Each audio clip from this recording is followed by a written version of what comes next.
Jai Bhim friends, today we have a special guest, Dr. Hemangi Kadlak, who is a scholar and done a lot of work with the manual scavenging communities, with the sanitation workers, particularly the women and children. Her PhD is basically on the Safai Karmachari women, perhaps in Mumbai, and she has been associated with a lot of academic institutions. Her study is also part of the IIM Ahmedabad.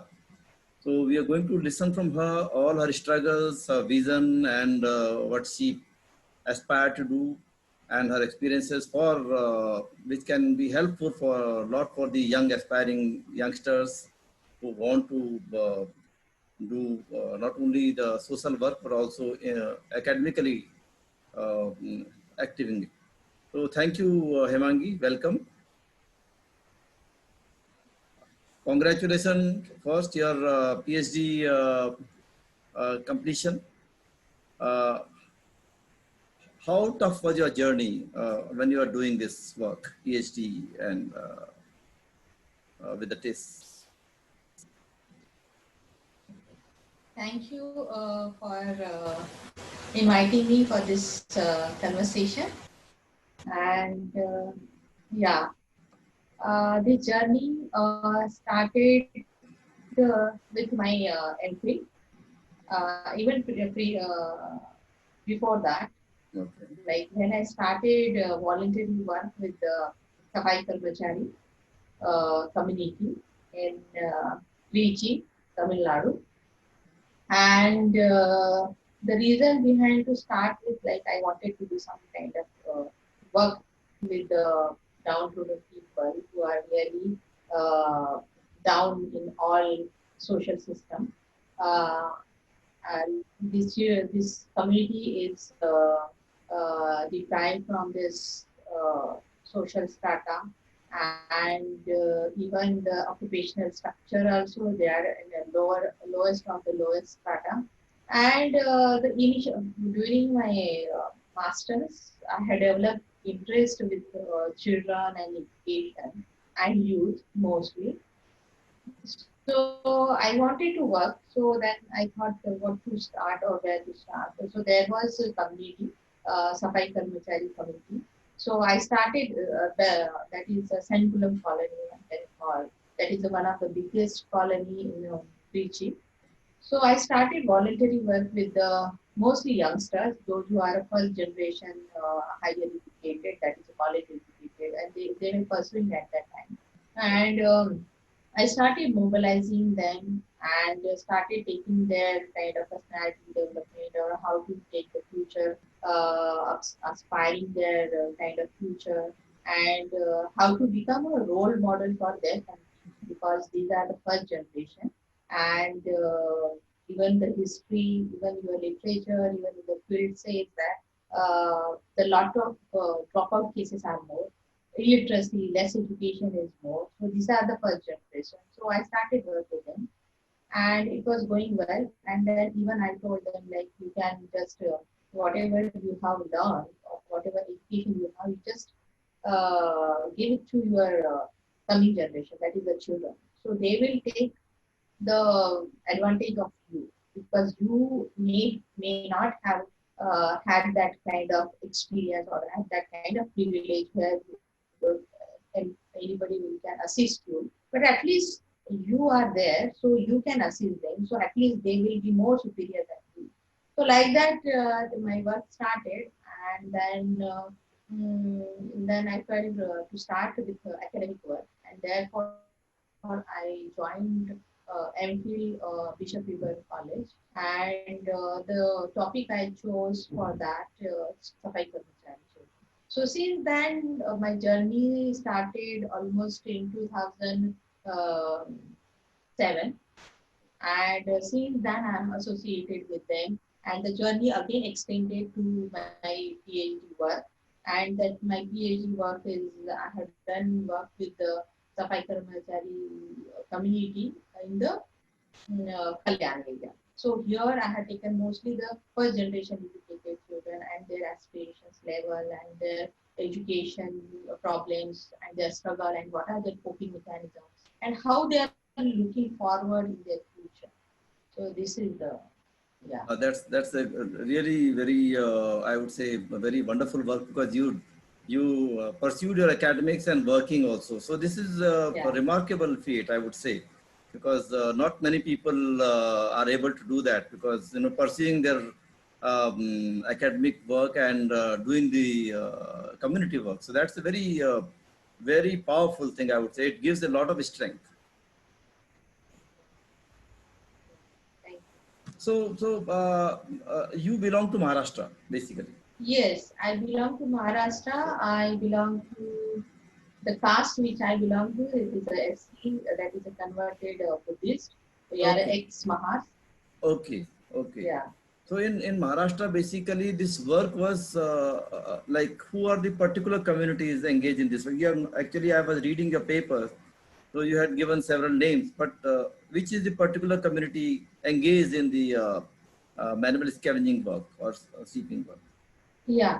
So I had done my study mostly in Kalyan. My Yes. work area was in Kalyan. So Kalyan, there I found four communities, four castes. Predominantly is Rukhi.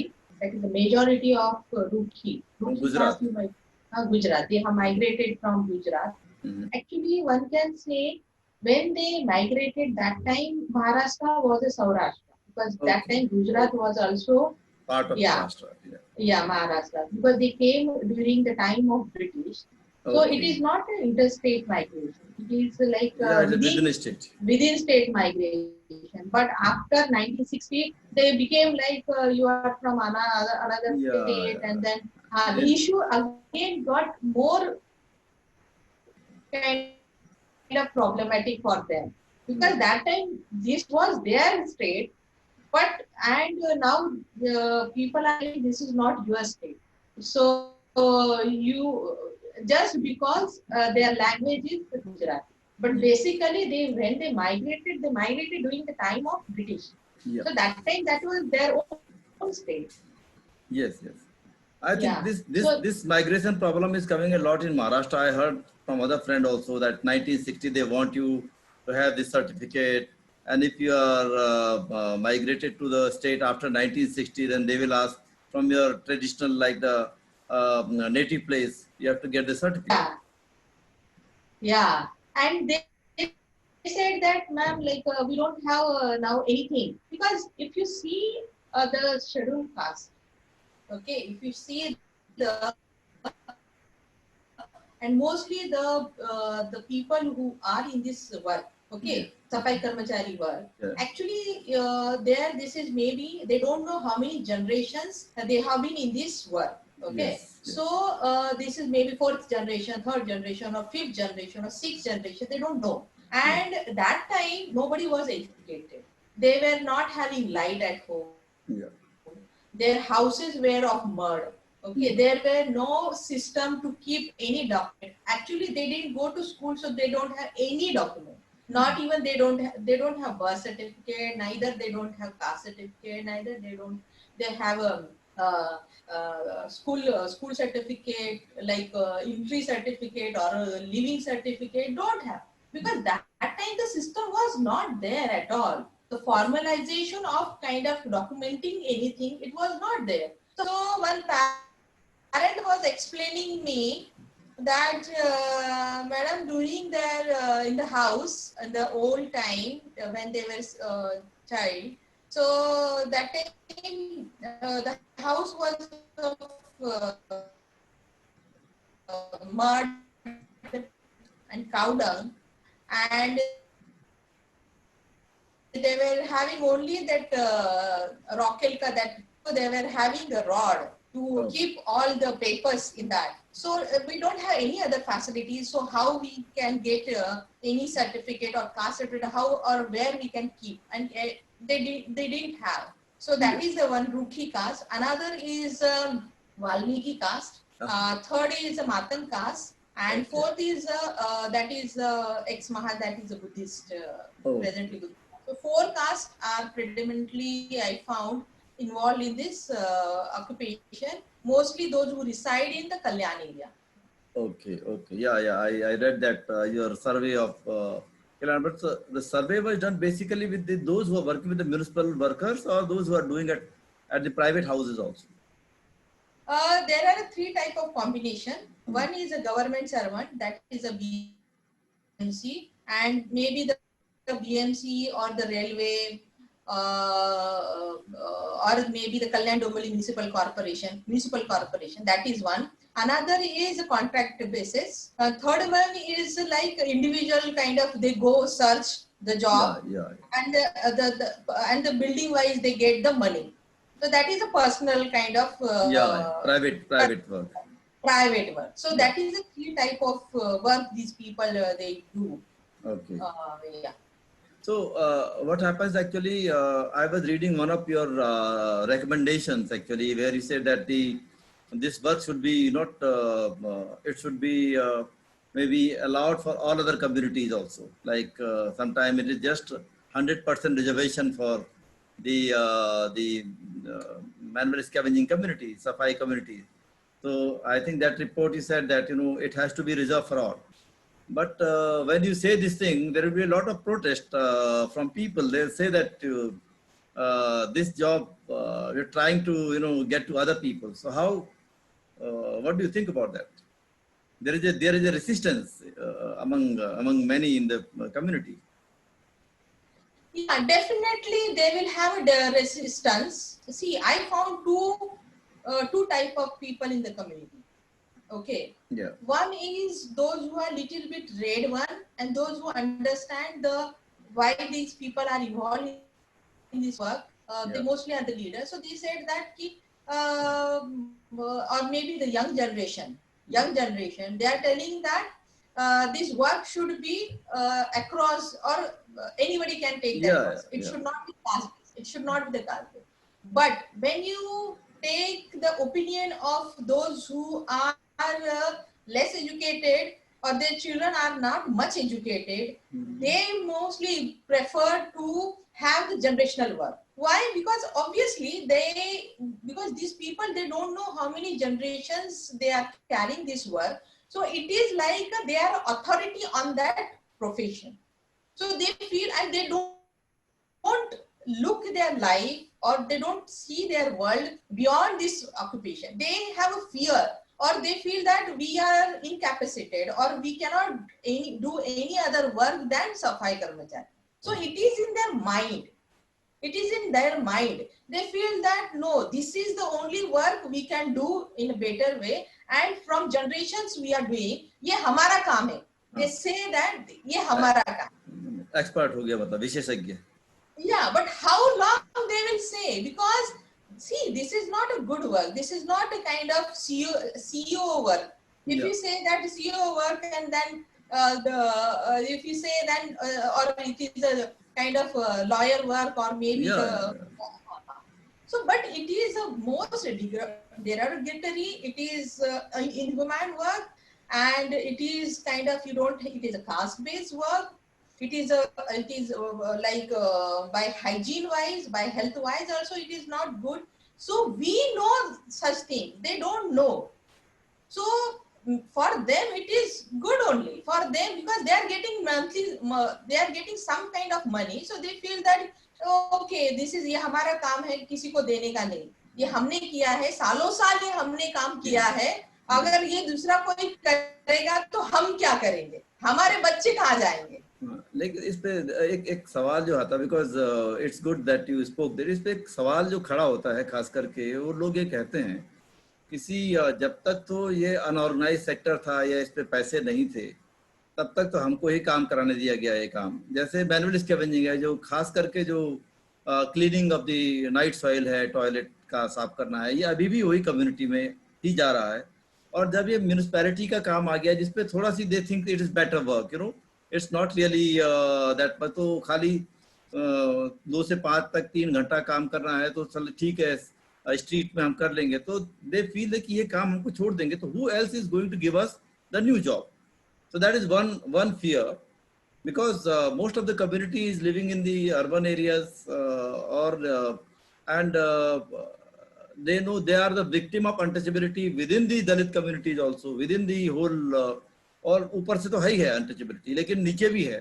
सारी जगह पे people isolate, and that's why I asked this question many times. I said, why are you on this?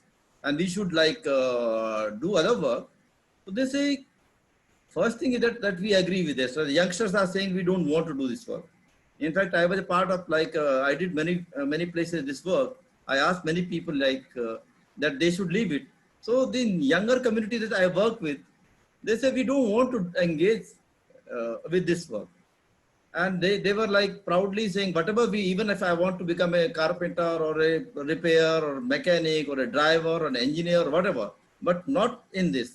So that is for many, but many people think that the municipality work is a kind of a kind of a protection, where if you open it for all, because some of the example I'm giving you, long back I had gone to West Bengal, and I was given this complaint by people that Bengali, mostly that time they were the left front government, and they said we don't believe in caste system and we give to everyone.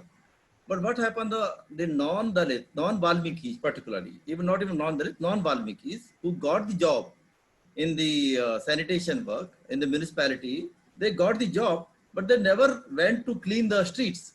So the cleaning the street was the work of the particular people, and these people would certainly after 2-3 years will become like a headman, or they will assign them in office work. They won't assign the Valmiki community person in the offices. They will assign the other. So this is the fear that, even in UP, when the last few years, when the UP government asked that we will appoint the Safai Karmacharis in the panchayats. So the salary for the panchayat Safai Karmachari was about 15,000 rupees that point in time. While in the municipality, that is not there. Municipality, to aajkal aap jante ye तीनों layer mein they are like those who are the pakka karmacharis who get like after some time, but otherwise they are in 5,000, 2,000, 3,000, or all this range, not even 10,000. So a number of even OBCs and upper caste, enroll themselves for that, and they got the job after giving the money, and they don't clean the things. They will just 1-2 days. So this was a fear. So what do you think about this? How it is to resolve this crisis? Yeah. So yeah, this issue has been discussed among the and with the Safai Karmachari people. But still, I do remember the conversation between them and me. Mm-hmm. Like they say that, madam, when we were carrying the shit on our head. Yes. That time, nobody was raising. Yes. We also want to engage with such kind of work. Okay. But as much as the modernization or maybe some kind of sophistication or some kind of equipment started coming into that work, so other caste people, they are raising that this occupation can be, or government started recruiting to everyone. But that percentage is how much? My argument is that percentage is how much? If you say that 5% people are coming from other caste, see, Brahmin you will not find, hardly 0.0001 or 2%. 1 or 2%, not much. Only 1 or 2%. No, you will not get. Who will get the SC people, ST people, OBC people? Like that. Even forward caste people also will not come. OBC also very less. Very less. Yes. Very less you will get. So such kind of thing will be there, and majority, almost 95%, if you say that, these people, those who are from generations, they are doing. So in that case, definitely it will be there. Such kind of classes will be there, because now we have to literally open up now and let the mechanization, let them enter, let the Brahmin come and let them have a mechanization. No problem. Why? Because we are not we are not saying that Brahmin should go into the manhole. No, Yeah. we are also telling that nobody should go. Yes. I am not telling that only Safai Karma, that No, SC or the Valmiki or the Rukhi caste should not go. I am telling Brahmin also should not go. Yeah. Nobody If should he be join going. that work, if he join that work, he should not also go. No, why he should go? Because ultimately this is also a matter of humanity. This is a matter of human being. So nobody should go. Nobody should go. Nobody should clean that. So let them come and let them have a mechanization of work. Let them, the work condition should go up. That will be good. And let your present generation go in a higher education. Yes. So you demand, let Brahmin come in our place and let our children go in the Brahmin place, in officer's place. Your argument should be like that. So why you are holding that position which is not comfortable for generation, and which you know that what are the drawbacks of that occupation, what are the bad condition of that occupation, just get rid of. I can understand the present generation who are on the occupation. They may not leave that because they have family responsibility, because they are a bread earner. So maybe they will work for 20 years. Okay, fine. You work for 20 years, but make sure that your generation, next generation should not go into that work. Make sure that your next generation should go and become a Supreme Court judge. Have that tendency. So that's a very good argument, and I appreciate that. So because I want they should listen to this viewpoint from your, how like you struggle from very beginning. So I didn't want to introduce you that way. So you came from a family where your father was working in the Mumbai Port Trust. Yes, he was in the Mumbai Port Trust. So people should know where have you come from and how you have worked hard. So because these stories then, become inspiring for others to learn, and that we can also do, we can also reach. Because otherwise we live in a very stage where people are so depressed that they don't even dream. I want people to dream, and your success story is a story that when we dream and work hard, not merely dream, so that they reach. Yeah, because you don't romanticize your patheticness or your situation. Don't, just get rid of it.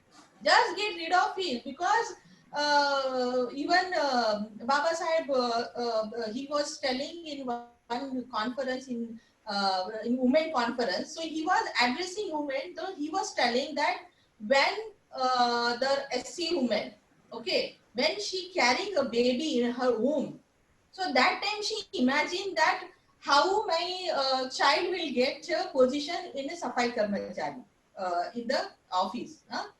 But when the upper caste, the Brahmin woman, when she carries the baby in her womb, she will think how my child become an officer of that office. So see the mentality here. What the change? It has changed your mindset. It has changed your vision. It has changed your goal. No, you have to just get rid of your this set mindset and just liberate yourself. I know that, and you should not demand. And you should not demand that my father has done such work, so I also should go into that work because now it is making more comfortable. Now 2 hours only job, 3 hours only. I just have to sign up and then get rid of, and then I will be at home. Why you want to live in the lazy life? Just channelize your mind, just channelize your energy and struggle hard and get good education. Maybe like first generation now, these children are those who have done BBA, Bachelor in Business Administration, or MBA.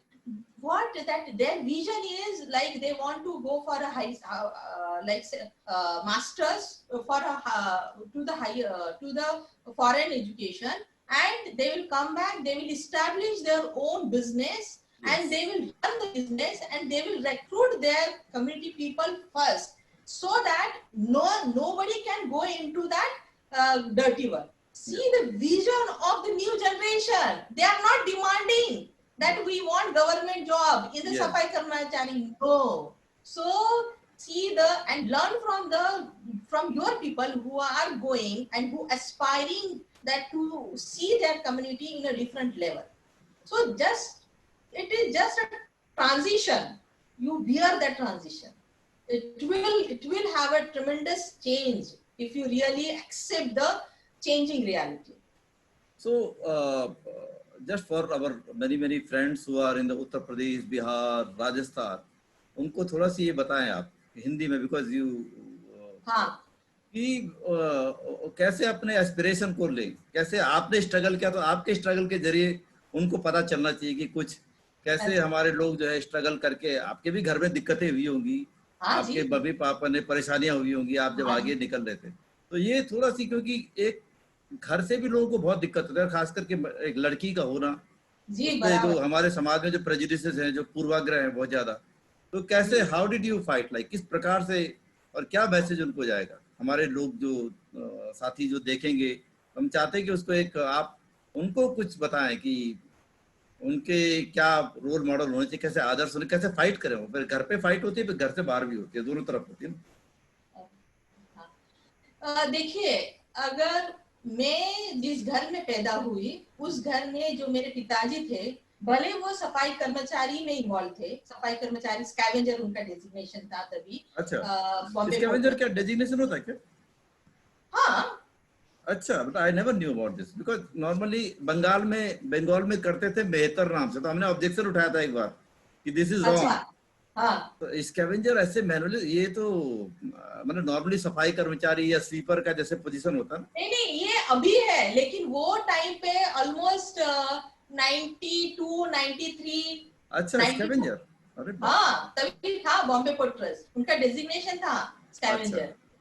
हाँ, तो भले वो सफाई scavenging profession में थे या सफाई कर्मचारी के काम में थे, लेकिन उनका जो रीडिंग था या जो माइंडसेट था वो पूरा अम्बेडकराइट था। भले मतलब उन्होंने कन्वर्शन किया, भले उनके माँ पिताजी तो जब थे तभी तो वो तो महार करके ही थे। अच्छा। जब मेरे पिताजी भी पैदा हो गए वो महार करके ही पैदा हुए। अच्छा। लेकिन जब उनको एक अच्छा सा कोई फ्रेंड मिला और उनको उनसे मोटिवेट होके उन्होंने फर्स्ट कन्वर्शन किया बुद्धिज्म में, खुद होके कन्वर्शन किया। अच्छा। तब से फिर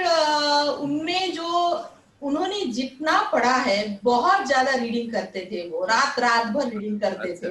इस तरीके की रीडिंग करते थे कि ऐसा लगता था कि उनका एग्जाम है कि क्या कल के दिन या परसों के दिन।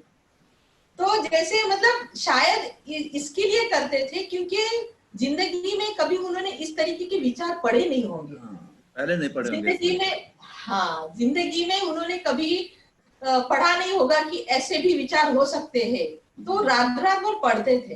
तो वो, और जब मैं बड़ी लड़की थी घर में, तो वो मेरा और उनका रिलेशन जो था वो एक फ्रेंड जैसा था। अच्छा। बहुत ज्यादा फ्रेंड जैसा था। तो कहीं पे भी फ्रेंड्स के यहाँ जाते थे तो मुझे लेके जाते थे, फिर कहीं पे भी फंक्शन में जाते थे मुझे लेके जाते थे, इवन घर में किस कलर का फ्रिज लाना है वो भी मुझसे कंसल्ट करके। मतलब हमारा दोनों का जो जोड़ी था वो एज ए मोर फ्रेंड था, क्योंकि उनका शादी 21-22 साल में हुआ और तुरंत मैं पैदा हुई। तो 22-23 एज के हमारे इसमें डिफरेंस था। तो हमारा जो रिलेशन वो हमेशा उन्होंने बरकरार जो रखा एज ए फ्रेंड जैसे रखा। तो हमें कभी ऐसा महसूस नहीं हुआ कि हम किससे डिस्कस कर रहे हैं, या उनको भी लगा नहीं, या शायद वो मेरे से इसलिए ज्यादा कंसल्ट करते थे क्योंकि मैं पढ़ती थी और वो 7th ड्रॉप आउट थे। तो उनको ये लगता था मैं पढ़ा लिखा नहीं हूँ। एक पेन होगा घर अंदर से। तो मैं पढ़ा लिखा नहीं हूँ, तो अगर कुछ फॉर्म भी भरना है, कुछ भी ऑफिस का फॉर्म है या कुछ भी है, तो मेरे से भरवाते थे। मुझे नहीं आता है, तुम भर के दो। तो I was like his kind of helping hand, so all the time I am there. तो फिर वो हमेशा यही हमारे ऊपर संस्कार उन्होंने किए, बाबा साहब के संस्कार किए, बुद्धिज्म के संस्कार, क्योंकि उन्होंने दीक्षा भी ली थी, उन्होंने श्रामणेर भी बने थे। तो घर में बहुत सारा बुद्धिज्म का माहौल था, बहुत सारा अम्बेडकराइट का माहौल था। एंड उसके साथ साथ वो हमेशा बचपन से हमें ये बताते थे, एटलीस्ट मुझे तो उन्होंने बहुत अच्छे से ट्रेन किया है कि देखो बेटा, हम तो तुम्हारे बायोलॉजिकल पेरेंट्स हैं, माँ पिताजी, लेकिन जो सोशल फादर है, जिसके कारण तुम यहाँ पे हो, जिसके कारण तुम एजुकेशन ले रही हो, या जिसके कारण तुम समाज में खुलेआम घूम सकती हो, वो है बाबा साहब। और जिन्होंने, अगर उन्होंने काम नहीं किया होता तो तुम यहाँ पे नहीं होती। तो ये तुम जितना भी आगे आगे जाओगी तो ये तुम्हारी जिम्मेदारी होगी कि तुम समाज को कुछ तो देके जाओ। बहुत अच्छा। ऐसा तो ये हमें हमेशा ही बोला है कि वो हम बायोलॉजिकल फादर, जो पेरेंट जो है, वो तुम्हारे साथ कुछ लिमिटेड तक रहेंगे, लेकिन ये जो सोशल फादर्स है वो तुम्हें लाइफ लॉन्ग तक रहेंगे, हमेशा रहेंगे। बट ये भी बहुत जरूरी हो जाता है कि जो बायोलॉजिकल पेरेंट्स हैं वो कितने सपोर्टिव होते हैं, तभी आप आगे बढ़ते हैं।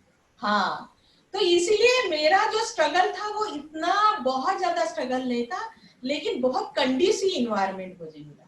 तो ये जो मैं जो भी श्रेय देती हूँ वो उनको देती हूँ, क्योंकि घर में अगर उस तरीके का माहौल नहीं होता तो मैं यहाँ तक नहीं पहुंच पाती। अगर घर में ऐसा कभी नहीं था, मुझे कभी लगा ही नहीं कि उन्होंने मुझे लड़की जैसे पाला है, ऐसे कभी डिफरेंस लगा ही नहीं। जैसे एक नॉर्मल बच्चा घर में कैसे जब उसको ट्रेन करते हैं या उसको कैसे पढ़ाते हैं, ये करते हैं, उस तरीके का ही पूरा वातावरण दिया, उस तरीके का ही पूरा खर्चा भी किया, उस तरीके के इस हर चीज में हमें ये किया। तो बहुत लिबरल, बहुत अम्बेडकराइट एंड बहुत ओपन माइंडेड वाला जो हमारा इन्वायरमेंट था, जहाँ पे हम खुले आम बोल सकते हैं, मुझे नहीं पसंद, मुझे ये पसंद है, मुझे यही करना है। तो जो एक जो बच्चा ये जो बोलने की जो उसको फ्रीडम है या उसको जो स्कोप है, वो हमेशा बचपन से मुझे मिला है। दूसरी बात ये है कि मेरे पिताजी सफाई कर्मचारी में भी वहां पे उनको हमेशा ह्यूमिलिएशन होता होगा, इसलिए वो क्या करते थे, फंक्शन में वो हमेशा मुझे लेके जाते थे और मुझे बोलते थे तुम बोलो। अगर उनका हाँ, उनके अगर कोई एक सुपरवाइजर मिलते थे, तुम बोलो। तो मैंने बोला तो आप डरते क्यों है? डरो नहीं, वो क्या है, वो इंसान ही है। तो इस तरीके से मैं उनको शायद एक सपोर्ट सिस्टम फील करती होगी, या मुझे वो एक बहुत सारा डिसीजंस में या अपने आप खुलेआम लोगों से बात करने में या हायर अथॉरिटी से बात करने में मुझे वो अपने आप वो एक स्टेज मिलता गया, क्योंकि उनकी वजह से। तो उनकी बात कहना, ये सारी चीजें, तो इसलिए जो घर में जो माहौल, और यही चीज में जब सफाई कर्मचारी कम्युनिटी में देखती हूँ या उनके यहाँ पे देखती हूँ, देखो जैसे मेरा जो एजुकेशन है, जो स्कूल है, बहुत घटिया था, बदतर से बदतर था। अच्छा। क्योंकि मेरे पिताजी के पास ज्यादा पैसे नहीं थे, तो उन्होंने जो भी स्कूल में डाला बहुत बदतर स्कूल था। सरकारी स्कूल रहा होगा?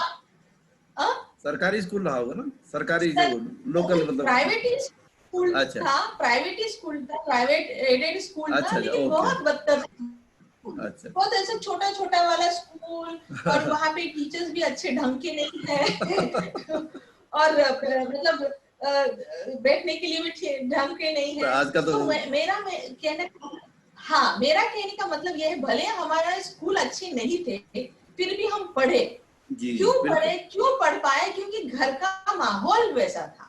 यहाँ पे अगर क्यों बड़े बड़े घर के बच्चे भी ड्रॉप आउट हो जाते हैं या बुरे लाइन पे चले जाते हैं, क्योंकि उनको उस तरीके का संगत नहीं मिलता, उस तरीके का माहौल नहीं मिलता। तो यही चीज में जब सफाई कर्मचारी कम्युनिटी में जाती हूँ, वो भी नियर बाय स्कूल्स में वगैरह जाते हैं, तो वहां पे भी फिर ड्रॉप आउट रेट क्यों होते हैं? क्योंकि घर का माहौल ही वैसा है।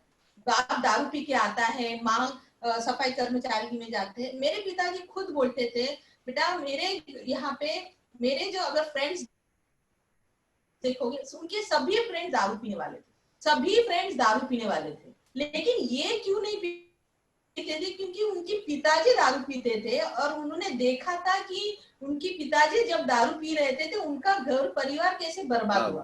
तो बोले कि मैं सातवीं जैसे मैंने स्कूल छोड़ा, उस तरीके उन्होंने फिर वो किन्नर का वगैरह जॉब शुरू किया ट्रक वगैरह में, लेकिन उन्होंने कभी दारू को छुआ नहीं। क्योंकि उनको मालूम था अगर एक बार मैं दारू छूऊंगा तो मेरा जो जो मेरे परिवार है, पिताजी ने किया है वही वही चीज होगा।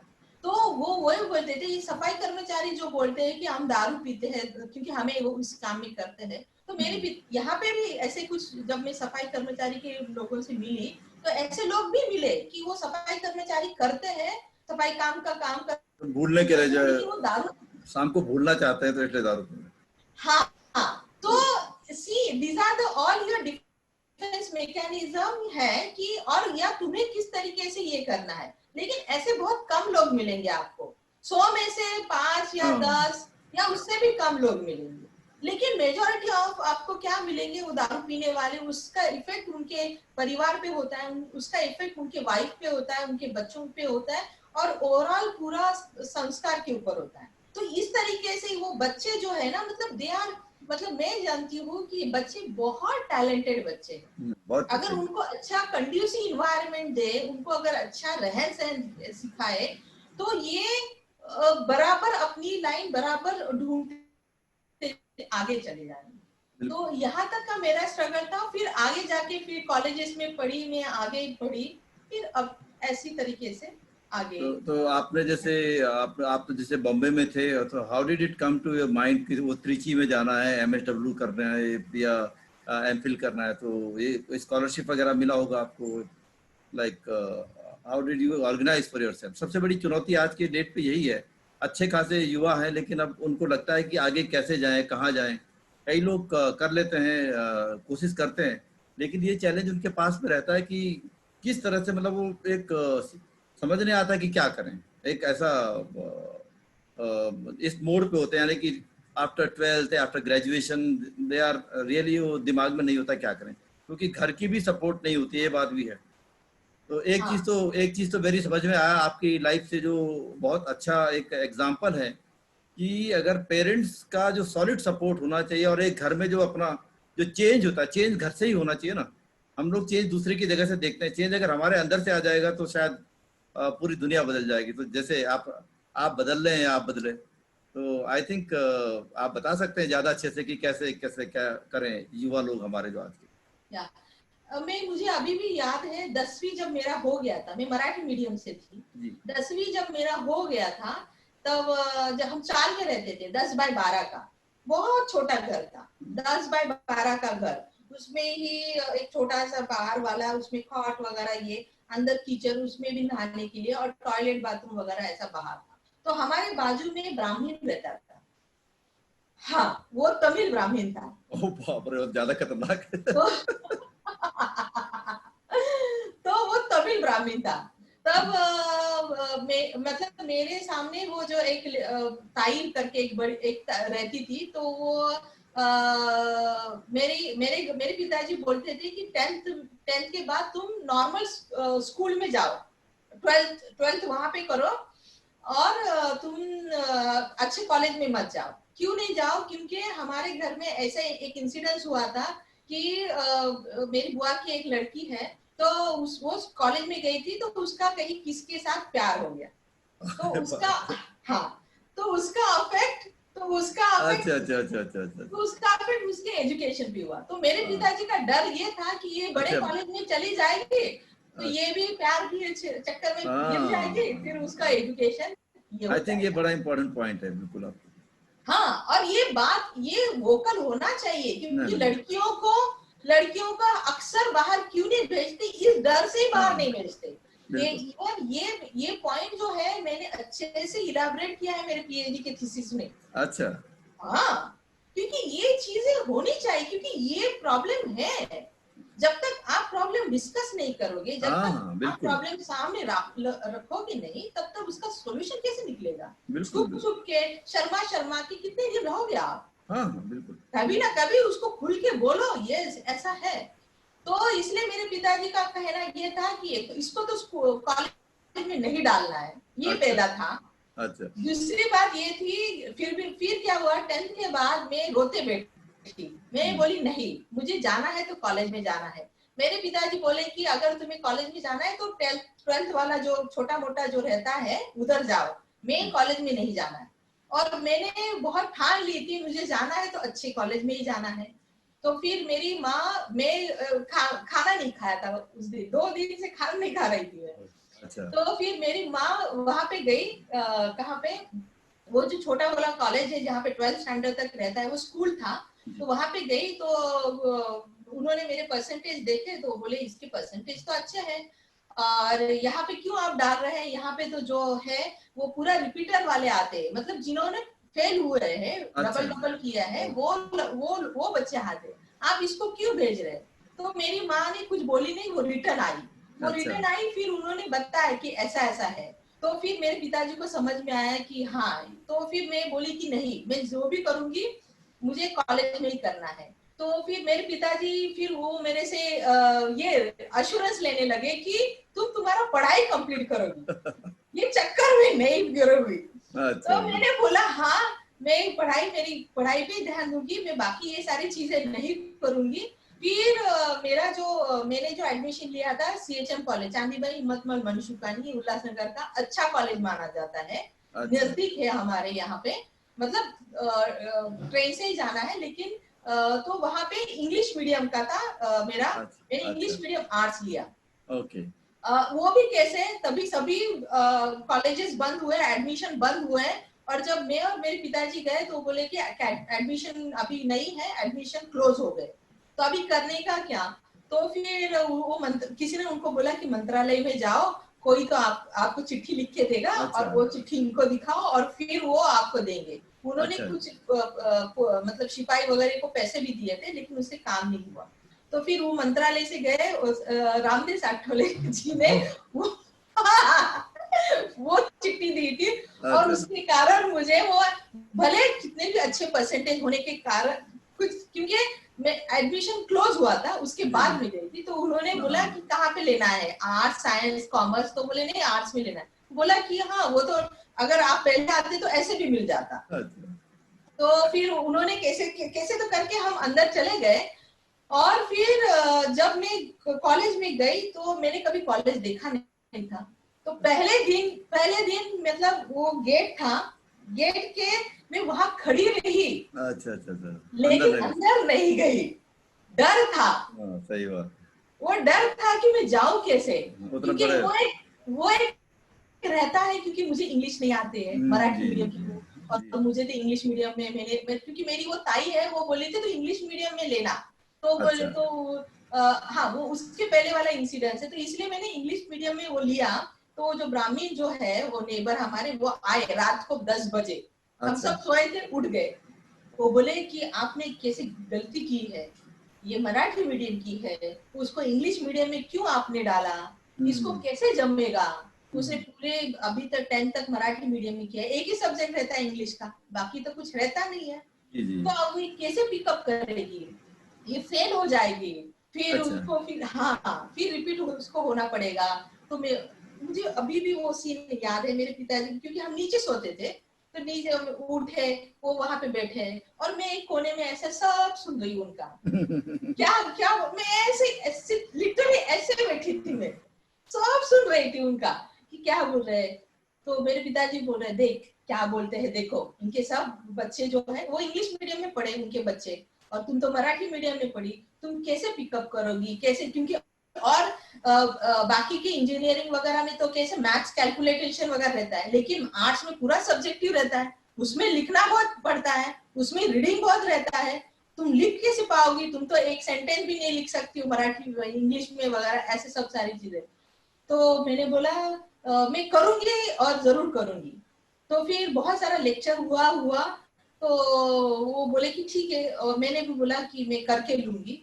और फिर मैं दूसरे दिन जब गई, मैं कॉलेज में गई नहीं, बाहर ही खड़ी रही, और डर के मारे बाहर खड़ी रही, और क्योंकि कैसे क्या ड्रेस पहन के जाना है, क्योंकि बाल ऐसे छोटी, और मतलब बहुत ही, क्योंकि बहुत छोटे घर से, किसी का एजुकेशन नहीं, और मेरे घर में मैं पहली लड़की हूँ, लड़कों में से और लड़कियों में से मैं पहली लड़की पूरे खानदान में जिसने 10th पास किया, पहली बार। अरे बाप, अच्छा, पहली बार 10th पास किया। तो मैं वहां पे खड़ी रही और फिर चली गई। तो फिर मेरे पिताजी बोले, गई थी कॉलेज में, मैंने बोला हाँ। कैसा लगा, अच्छा लगा, बताया नहीं कि मैं गई नहीं अंदर। बाहर ही खड़ी थी, गेट के बाहर ही खड़ी थी, बताया नहीं कि मैं अंदर चली गई। फिर उनको थोड़ा समझ में आया क्योंकि मैं खुल के नहीं रह रही थी। तो फिर सामने वाली एक लड़की थी, उसका रिपीट मतलब उसका 10th बार बार फेल होके उसको पास हुई थी। तो उन्होंने बोला कि उसके साथ इसको भी भेजो तो इसको थोड़ा सपोर्ट हो जाएगा। तो उसको भी फिर उन्होंने लेटर लिया और दोनों को भेजा। उसके बाद में उसके साथ थी, तब मैं इंटर गई।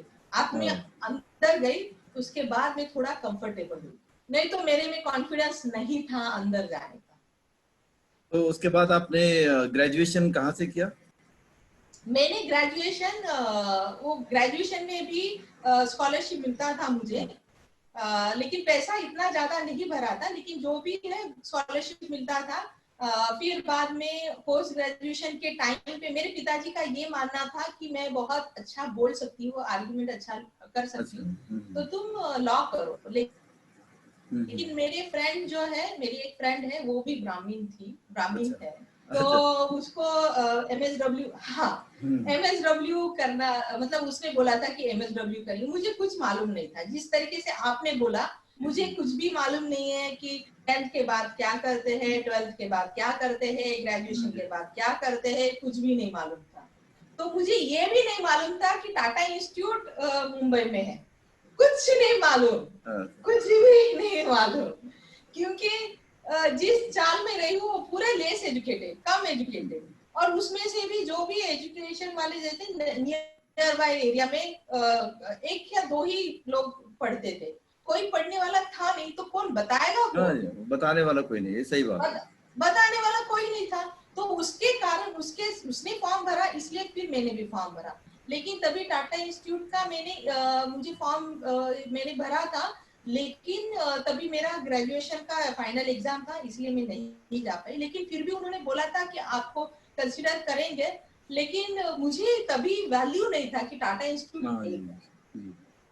तो ये इग्नोरेंस था। भले हम वो बोलते हैं ना मेट्रोपॉलिटन सिटी में रहे, लेकिन ये सब भूल भुलैया है, सब दिखावा है कि हम मेट्रोपॉलिटन सिटी में रहे, लेकिन जो जिस कल्चर में या जिस एरिया दायरा रहता, सही कह रहे, बिल्कुल जो दायरा की। तो but you went to Trichy for your MPhil. हाँ, तो ग्रेजुएशन पोस्ट ग्रेजुएशन के बाद मैंने पुणे में हुआ, क्योंकि मेरी फ्रेंड ने वहां पे भरा था, तो इसलिए मैंने भी भरा। तो मुझे कुछ आइडिया नहीं था, तो क्योंकि उसको थोड़ा बहुत आइडिया था, तो उसके साथ साथ मैं भी गई, तो मेरा मास्टर्स हुआ। मास्टर्स के बाद मैंने एजुकेशन कंप्लीट किया, जॉब वगैरह किया, थोड़ा कॉम्पिटिटिव एग्जाम का भी पढ़ाई कर रही थी, लेकिन मुझे समझ में आया कि ये अपनी बस की बात नहीं है। दूसरी बात, क्योंकि उसमें टाइम भी जाता है, पैसा भी जाता है, और अपने पास दोनों भी नहीं है, क्योंकि मेरे घर में और भी बहुत सारे पढ़ने वाले थे। मेरी 2 नंबर की सिस्टर, 3 नंबर की सिस्टर, मेरा भाई, अकेले मेरे पिताजी क्या क्या करेंगे। तो इसीलिए फिर मैंने वो ये नहीं किया।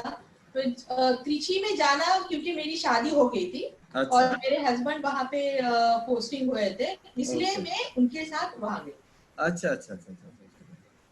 तभी मैंने कहा कि त्रिची, आप यहाँ से अचानक से बम्बई से त्रिची जा करके आपने एमफिल किया।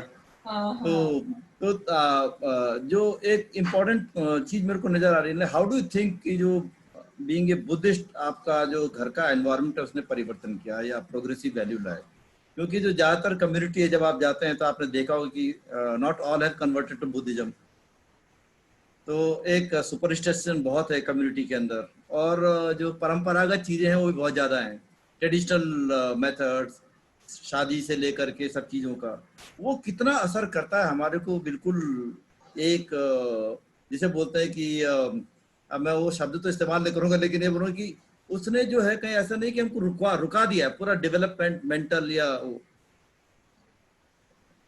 ये बात, हाँ ये बात सच है। देखिए, अगर ऐसे भी अभी भी लोग हैं जिन्होंने एक्स महाशय कन्वर्टेड बुद्धिस्ट बोलते हैं, लेकिन फिर भी उनके घर में भगवान वगैरह मिलेंगे, कुछ रूढ़ी रिवाज भी मिलेंगे, कुछ परंपराएं भी मिलेंगी, कुछ अंधश्रद्धा भी मिलेगी, और या कुछ ऑर्थोडॉक्स माइंडसेट के भी मिलेंगे। और उसके साथ अलग भी समाज के जो लोग हैं उनके घर में भी मिलेंगे। लेकिन मेरी माँ जो है थोड़ा भगवान को मानने वाली या भगवान को पूजने वाली, जो अभी भी मुझे याद है कि मेरे भी माँ जो हमारे घर में वो एक माला जैसा रहता था, वो लकड़ी का वो डाला था। और मेरे पिताजी वो जो क्या है ना वो कौन सी देवी आती है तो 7 दिन उसका व्रत रखते हैं, नवरात्रि का वो नारल वगैरह महाराष्ट्र में रहता है, वो डाल के फिर पोथी पढ़ना पड़ता है वगैरह, ये सारी चीजें करना पड़ता है। तो मेरे पिताजी अगेंस्ट है, क्योंकि उन्होंने बुद्धिज्म लिया था, अम्बेडकर पढ़ रहे थे, वो ज्योतिराव फुले पढ़ रहे थे, तो ये सारी चीजें नहीं मानते थे। लेकिन मेरी माँ थोड़ा बहुत मानती थी। वो एक बार उमाले पे हम कर रहे थे उसको, क्योंकि वो तो पहली कक्षा में ही उसको ड्रॉप आउट किया उसके माँ ने, क्योंकि उसके पिताजी जल्दी ही मतलब डेथ हुई थी उनकी, और फिर उनके छोटे भाई को संभालने वाला कोई नहीं था। फिर माँ तो खेतों में काम करने जाती थी, तो वो तो बिल्कुल ही अनपढ़ जैसे ही थी, तो हमसे वो पढ़वाती थी। तो जब मेरे पिताजी आए, उन्होंने देखा ये पूरा फेंक दिया था। तो इस तरीके से वो बहुत रिवॉल्यूशनरी टाइप के थे कि घर में अगर ऐसा कुछ दिखे तो तुरंत फेंकना है। गणपति का अगर कुछ दिखा तो फेंको, देवी का कुछ देखा तो फेंको। वो बोलते जो होगा वो मुझे होगा ना, नहीं क्या बोलते कि देवी का फेंका या गणपति का फेंका तो आपको ये हो जाएगा, कुछ तो बाधा आएगी आपके ऊपर। लेकिन आज तक उनको कुछ बाधा नहीं आई। तो इस तरीके का माइंडसेट घर में था, इसलिए हमने कभी भगवान को पूजा नहीं, या कभी हमने भगवान ये कंसेप्ट ही हमने कभी बचपन से ही देखा नहीं। बेसिकली जो लोग मतलब मेरे को तो पूजने में भी कोई दिक्कत नहीं, जो खर्चा लोग इस पे करते हैं बहुत ज्यादा, जो ट्रेडिशन के नाम पे, वो रुक गया आपका मतलब basically, rather than investing in gods and goddesses, आप पे उसका ज्यादा असर पड़ा कि आपके ऊपर ज्यादा ध्यान आया या और आपके भाई बहनों पे। Yes yes yes yes. और ज्यादा करके मोर ऑफ रैशनल माइंडसेट, जैसे 7th स्टैंडर्ड में थी तभी उन्होंने हमें विपश्यना में डाला। तो विपश्यना, हाँ, तो विपश्यना 7th स्टैंडर्ड से ही, बचपन से, जैसे 3 दिन का विपश्यना रहता था, तो 3 दिन के विपश्यने में मतलब एवरी 6 मंथ्स में हम चले जाते थे वहां पे।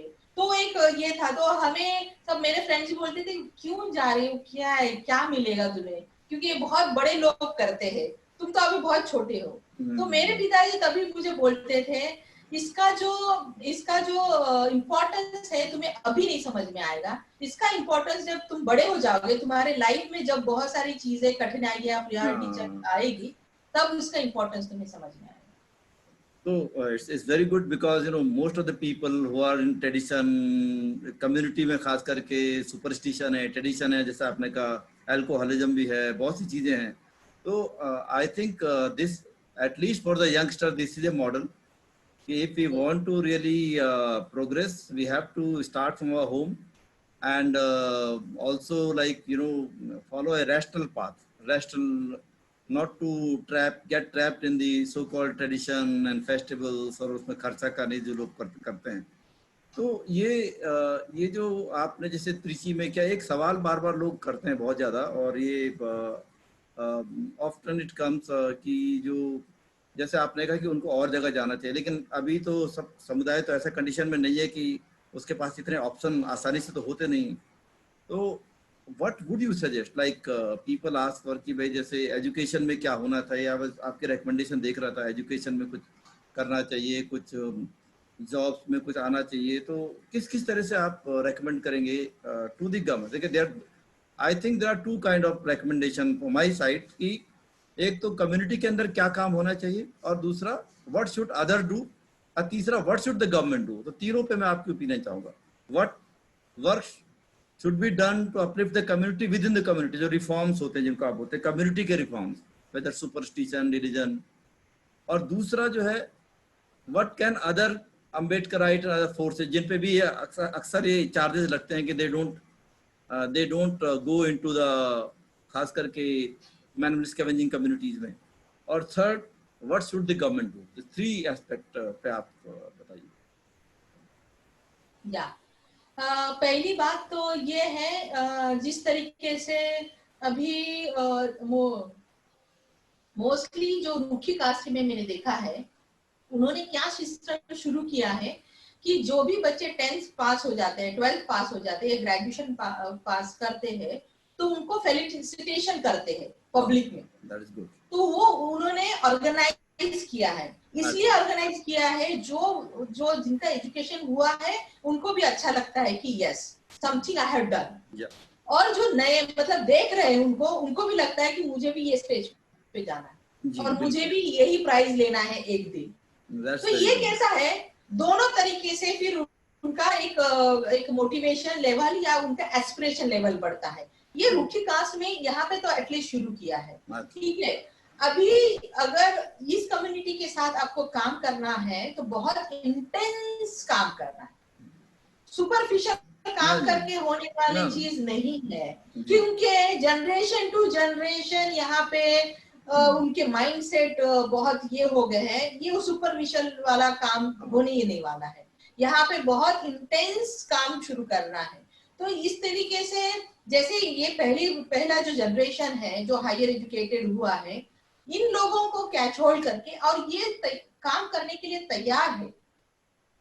मैं अगर इनका एक नेटवर्क बना जाए या उनको एक अपॉर्चुनिटी दे, और ये लोग ऑलरेडी अपने अपने एरिया में अच्छे हैं, उनको थोड़ा सा और मार्गदर्शन चाहिए, वो अपने अपने एरिया में करना है। और मैंने इस तरीके से उनको सवाल भी पूछा था कि आप आपके समाज के लिए क्या करना चाहते, तो सभी लोगों का पहले उन्होंने कभी सोचा नहीं था, क्योंकि वो बोले कि हमने कभी इसके ऊपर ध्यान ही नहीं दिया था। लेकिन मैंने बोला आप 2 मिनट ले लो, 5 मिनट ले लो, 10 मिनट ले लो, 1 घंटा ले लो, मैं बैठ रही हूँ, सोचो, क्योंकि यही अपॉर्चुनिटी है। वो बोले कि मैडम हमने कभी सोचा नहीं। मैंने बोला इसलिए मैं सोचने के लिए आपको मजबूर कर रही हूँ। बिल्कुल, टाइम की चिंता मत करो, मैं पूरा दिन भी यहाँ पे बैठ सकती हूँ आपके लिए, लेकिन आप सोचो, क्योंकि जब तक आप नहीं सोचोगे कोई आने वाला नहीं है आपको समाज के बदलने के लिए। क्योंकि कोई थर्ड पर्सन को इंटरेस्ट नहीं है आपके समाज के लोगों को चेंज करने के लिए, ना ही गवर्नमेंट को इंटरेस्ट है। तो ये आपकी जिम्मेदारी है, आपको कैसे चेंज करना है। और इसके बारे में भले आपने लाइफ में कभी अभी तक सोचा नहीं है, या आगे शायद आपको मौका मिलेगा नहीं मिलेगा, लेकिन ये मौका है, मैं आपको दे रही हूँ, आप सोचो। उन्होंने लिटरली उसके बारे में सोचा और उन्होंने अच्छे मुझे मतलब ऑप्शंस दिए कि किस तरीके से हमने या किस तरीके से वो कंट्रीब्यूट करेंगे। तो उन्होंने उनका पहला यही था कि मैडम अभी हमने पढ़ाई की है, उनको और भी पढ़ाई करना है, एक अच्छी पोजीशन पे जाना है। उसके बाद जैसे एक बच्चे ने बोला कि मैं बाहर सीख के आऊंगा, फिर मैं मेरा बिजनेस चालू करूंगा और मोस्टली मैं अपने लोगों को वहां पे प्रोफेशन में दूंगा, ताकि नेक्स्ट जनरेशन जो है वो ये प्रोफेशन में भी जाए। दूसरी बात, दूसरा लोग ये बोले कि हम एजुकेशन के ऊपर ध्यान देंगे। तीसरी बात बोले कि हमें गर्ल चाइल्ड एजुकेशन के ऊपर भी ध्यान दें। तो हर एक ने अपना एक कंट्रीब्यूशन दिया है कि किस तरीके से वो अपने समाज को आगे लेके जाएंगे। तो ऐसे लोगों को आप पकड़ो जो लिटरली वो समाज से आए हुए हैं और जो हायर एजुकेशन उन्होंने सोचा नहीं है, लेकिन मैंने उनको मजबूर किया था। इसलिए वो बोले कि मैडम आज तक हमारे यहाँ पे कोई नहीं आया इस तरीके से सवाल लेके, आप पहली बार जो है जो हमारे साथ इस तरीके से सवाल पूछ रही है कि क्या करेंगे, बोलो हम आपके साथ हैं। ये अभी तक कोई नहीं आया। लोग क्योंकि आउटसाइड होके जाते हैं ना, आउटसाइडर एज ए सब्जेक्ट जैसे होता है ना, इस रिसर्च करने के लिए एज ए सब्जेक्ट गए और वापस चले गए कि बता के कि ऐसा ऐसा होता है। तो ऐसे इंटेंसली वर्क करने की जरूरत है with heart to heart, because कई बार क्या होता है कि हम लोग का क्या होता है, बहुत ज्यादा प्रीचिंग लोग करते हैं, दे स्टार्ट टीचिंग, अरे तुम ऐसे हो, वो खराब हो, तुमने ऐसा किया वैसा किया, ये जॉब मत करो, अम्बेडकर ने ये बोला, हाँ जी ने ये बोला, चलो निकलो। तो बजाय इसके कि साथ जो इमोशनल जो चीज है कि साथ में लग करके वो कम काम हुआ है और उसको बहुत करने की जरूरत है, मुझे लगता है। हाँ, दूसरी बात, एक लड़का जो मतलब मैंने उसके साथ, वो इंग्लिश मीडियम में पढ़ा, इंग्लिश मीडियम में पढ़ के उसने आया वो, और हमारा कन्वर्सेशन हो गया, फिर वो घर के बाहर आया वो इतना मजबूर उसके चेहरे से दिख रहा था कि मैडम देखो मैं इतना पढ़ा लिखा हूँ, इंग्लिश मीडियम में पढ़ा हूँ, लेकिन वो गाड़ियां साफ करने का काम करता है, वो ये कभी ड्राइविंग का काम करता है। तो बोलते हैं कि मैडम हमारा जो एजुकेशन है उस लेवल का हमें जॉब नहीं मिला, या उस लेवल का हमारे जो बाकी के जो फ्रेंड जाते हैं उस तरीके से हम काम नहीं कर रहे, हमारे लिए आप कुछ तो करो। और ये खुद बोलते हैं तो हमें करना चाहिए, उनकी आवाज हमें सुननी चाहिए कि हम, वो बोल रहे हैं हमारे लिए कुछ करो, आप हमारे साथ आओ, तो उनको ले लो। फिर दूसरी बात, अगर जो है आप बाहर के, यही अम्बेडकर जो बोल रहे हैं अलग एससी के समाज के हैं, उन्होंने बहुत स्ट्रैटेजिकली इंटेंसिवली जाके उनके साथ ये सारी चीजें करने पड़ेंगी। दूसरी बात, गवर्नमेंट लेवल पे गवर्नमेंट मुझे नहीं लगता है उनको कुछ इंटरेस्ट है ये समाज में कुछ चेंज लाने की, क्योंकि जिस तरीके के उन्होंने अभी तक पॉलिसीज बनाई है, जिस तरीके से उन्होंने फोकस किया है, तो एक भी पॉलिसी आप देखिए, एक भी पॉलिसी उनके बच्चों के ऊपर नहीं है। सिर्फ प्री मैट्रिक स्कॉलरशिप उन्होंने दिया है, वो भी प्री मैट्रिक स्कॉलरशिप क्या 700 रुपए 750 रुपए क्या मिलेगा उनको, प्री मैट्रिक स्कॉलरशिप हर जगह नहीं है, वो भी लिमिटेशन है उनकी बहुत ज्यादा, मतलब बच्चों की मतलब इतने लोगों तक पहुंचती नहीं हो। हाँ, 2 ही बच्चे चाहिए। अभी ये समाज में क्या है, 2 बच्चे मिलेंगे आपको, सभी बच्चे ही बच्चे मिलेंगे, और उनको प्रॉब्लम क्या है, 8 अगर 2 3 4 बच्चे हैं तो ले लो ना, क्योंकि ये फर्स्ट जनरेशन है, आपको उनको टॉलरेट करना ही पड़ेगा। एकदम सोफिस्टिकेटेड वाला हम 2 हमारे 2 कहाँ मिलेंगे आपको? वो तो नहीं होता, वो तो पॉसिबल ही नहीं है अभी। हाँ, तो गवर्नमेंट ने अभी तक उनके बच्चों के ऊपर या उनके फैमिली के ऊपर ऐसा इंटेंसिव प्रोग्राम मैंने नहीं देखा है कि अभी उनको स्ट्रैटेजिकली ये सब करना पड़ेगा। तो जो भी है हम प्रेशराइज कर सकते हैं गवर्नमेंट को ये सारी चीजें करने के लिए, लेकिन काम तो जो भी है, जैसे आप हम लोग हैं जो अभी हम सोच विचार करके हम बोल रहे हैं, तो जब हम इकट्ठा आएंगे, उनके जो हायर एजुकेटेड पर्सन जो है उनको, उनके साथ हम जब काम शुरू करेंगे, तो ही ये मुझे लगता है कहीं पे तो वे फॉरवर्ड हो सकता है। क्योंकि जो अभी जो जॉब कर रहे हैं, जो प्रेजेंट जनरेशन में जॉब कर रहे हैं, क्योंकि ये ब्रेड विनर है, तो और उनको छोड़ के भी क्या करेंगे, अभी ज्यादा 20 साल है, उसके बाद तो छोड़ेंगे। लेकिन मुझे मानना ये है कि एटलीस्ट जो आगे वाला जनरेशन, उनको तो नहीं जाने दो, हमारे पास में जैसे अब ये बहुत सारा ये डिस्कशन में ये चीजें आती हैं, जैसे उत्तर प्रदेश के अंदर हम लोग जब बात करते हैं, कल भी मैं बात कर रहा था, तो लोग का एक तो ये होता है कि उनको लगता है साथियों को कि हमको अलग तरह रखा गया है विद इन दलित मूवमेंट भी, आउटसाइड वाला तो वैसे ही हमको तिरस्कृत करता है, विद इन दलित मूवमेंट भी हमारे को कोई पूछता नहीं है। तो वो एक कह रहे हैं कि हमको, जैसे आपने कहा कि भाई सैनिटेशन वर्क में सवर्ण लोग आना चाहिए, ब्राह्मण भी आना चाहिए, तो वैसे ही कह रहे हैं कि हम आने देते हैं, तो बोले हमको भी नॉन सैनिटेशन वर्क में आप रिजर्वेशन दो। हाँ, बराबर है। नॉन सैनिटेशन वर्क जो भी है, ऊपर से लेके नीचे तक, क्लास 1 से लेके यूनिवर्सिटी टीचर से लेकर के और नीचे तक जो भी है, ऑफिस असिस्टेंट से लेके, और ऐसे लोग हैं, पढ़े लिखे लोग भी हैं समाज में, ऐसा नहीं है कि नहीं आ रहे हैं। There are now PhDs, there are now MPhils, there are now MAs, BA तो बहुत हो गए हैं। तो कम से कम जो लेवल पे जहां हो सकता है उसको नॉन सैनिटरी वर्क में तो रिजर्वेशन प्रोवाइड करना पड़ेगा। नहीं, मैं तो मानती हूँ ये कि रिजर्वेशन देना ही है, उसके साथ साथ उनको स्कूल लेवल पे उनको इस तरीके से रेसिडेंशियल स्कूल में डालो, उनके बच्चों को, जैसे अंबानी का स्कूल चल रहा है या फिर ऐसे जो स्कूल चल रहे हैं वहां पे रेसिडेंशियल स्कूल में डालो, ताकि जैसे नवो विद्यालय है या सैनिक स्कूल है, उनको रिजर्वेशन दे दो, वहां पे डालो, क्योंकि उनको उनके घर में वो कल्चर नहीं मिलता है, लेकिन यही बच्चे वहां जाएंगे तो उनको वहां पे वो एटमॉस्फेयर मिलेगा। बिल्कुल, और ये बच्चे अच्छे ये आएंगे। तो ये डायलॉग जो है, ये डायलॉग इस्टेब्लिश करना बहुत जरूरी है। हाँ बिल्कुल, मैं आपकी बात से बिल्कुल सहमत हूँ कि एक अच्छे स्कूल रेजिडेंशियल हो जिसपे उनको डाला जाए। जैसे नवोदय विद्यालय में भी आप एंट्री कर सकते हैं, लेकिन उनके लिए स्पेस अलग हो, हॉस्टल बने या कुछ बने, क्योंकि घर से जैसे आपने कहा नॉट एवरी फैमिली हैज, एक कमरा भी नहीं होता है, और वो भी किस तरह से रह रहे हैं लोग, तो वो घर से तो नहीं हो सकता। तो जो प्राइमरी लेवल से ही आपको उसको मजबूत करना पड़ेगा, स्टार्टिंग से ही। तो ऐसा टारगेट तो सरकार को करना पड़ेगा, क्योंकि इसके बगैर तो फिर क्या होता है, जब वो 10वीं तक पहुंच जाता है, 15 साल का हो जाता है तब तक तो उसका खराब हो जाता ना स्टार्टिंग। हाँ हाँ हाँ, जो और रूट है उसमें से बहुत सारे बच्चे ड्रॉप आउट भी होते हैं, बहुत ज्यादा हो जाता है, बिल्कुल बहुत ज्यादा ड्रॉप आउट होते हैं। बहुत कम लोग जैसे अभी 11 सफाई कर्मचारी स्लम्स एरिया है, उसमें से हार्डली मुझे 38 बच्चे मिले जो हायर एजुकेशन में है। हाँ, तो ज्यादा से ज्यादा कितने रहेंगे, 45 तक रहेंगे, उसके ऊपर तो नहीं रहेंगे। हाँ बिल्कुल। तो मतलब 11, हाँ 11 कम, ये एक स्लम एरिया में इस पकड़ लो 1000 का या 1500 का क्राउड रहेगा, उसमें से आपके यहाँ पे सिर्फ 38 या 45 या ज्यादा से 50, उसके ऊपर तो नहीं रहेंगे बच्चे। तो मैं बहुत कम जनरेशन वाला जो है जा रहा है ना यहाँ पे हायर एजुकेशन में, तो उनको आप अच्छे से जगह पे प्लेस कर ही सकते हो। आपका तो बहुत ज्यादा वर्क जो है, आपकी रिसर्च जो है वो सफाई कर्मचारी महिलाओं पे है, तो क्या महिलाओं की स्थिति को आपने पाया और किस तरह से उनकी परेशानियां हैं?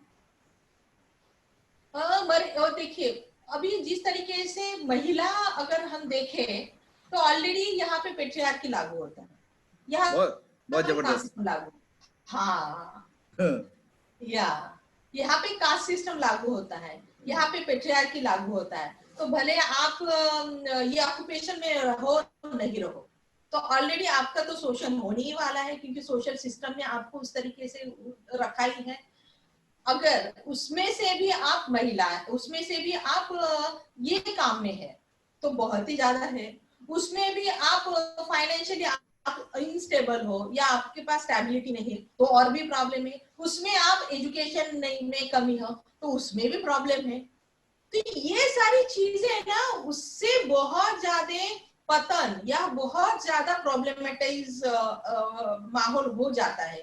क्योंकि अगर आपके पास थोड़ा सा एजुकेशन है, आप थोड़ा सा आवाज उठाएंगे, आपके पास थोड़ा अगर पैसा है तो आप बोलेंगे चल मैं नहीं करती, मैं दूसरा करती, कि या मेरे घर में सब कमाने वाले हैं, मैं काम नहीं करूंगी, मैं घर में बैठूंगी। लेकिन जब आपका एजुकेशन भी अच्छा नहीं है, आपके ऊपर फाइनेंशियल जिम्मेदारी भी है, तो आपका कितना भी टॉर्चर हो, कितना भी शोषण हो, वो बाई को करना ही पड़ता है। तो ये सारी चीजें है ना, ये सारी चीजें ये महिलाओं के ऊपर बहुत ज्यादा लागू होती है। और यहाँ पे जहाँ पे देखा है ये महिलाएं ये प्रोफेशन में वारसा हक के कारण ज्यादा आती है। वारस हक जो बोलते हैं ना, कि हस्बैंड मर गया है, ससुर के काम में या सास के काम में, या फिर कोई और भी थे देवर का काम, ये तो जो फर्स्ट रिक्रूटमेंट है, रिक्रूटमेंट के कारण बहुत कम महिलाएं हैं, लेकिन ज्यादा महिलाएं वारस हक के कारण है। तो वो क्या है, सेकेंडरी पोजीशन पे आई हुई महिलाएं, तो ये मजबूरी में आई हुई महिलाएं, ये विलिंगनेस से आई हुई महिलाएं ये नहीं है, क्योंकि उनके ऊपर फाइनेंशियल बर्डन आ गया इसलिए वो यहाँ पे आई, या फिर वहां पे काम वारस हक का है इसलिए। जैसे वारस हक का मोस्टली देखा है कि मैरिड महिलाएं ज्यादा है, क्योंकि लड़कियों को नहीं लगाते वो।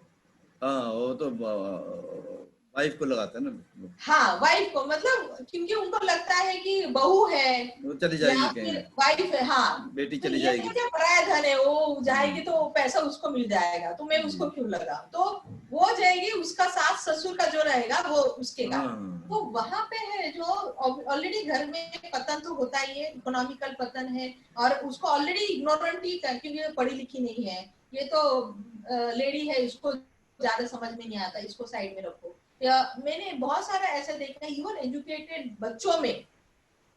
मैंने जब उनसे बात करती थी तो उनके घर में बहन थी, वो 12th या 10वीं पास या 12th पास, 12th फेल ऐसा देती थी। तो मैंने पूछती थी कि तू अभी इतना बड़ा अच्छा सा एजुकेशन किया है, ग्रेजुएशन में है या ग्रेजुएशन अभी तेरा हो जाएगा या पोस्ट ग्रेजुएशन में, तो उसको कुछ कंसर्न, मतलब उसको कुछ गाइडेंस क्यों नहीं करता। मैडम वो उसका दिमाग नहीं चलता, एक वर्ड उसका दिमाग नहीं चलता। ये जो लाइन है मेरे दिमाग में इतना बैठ गई है, इसका दिमाग कैसे चलेगा आप बताइए।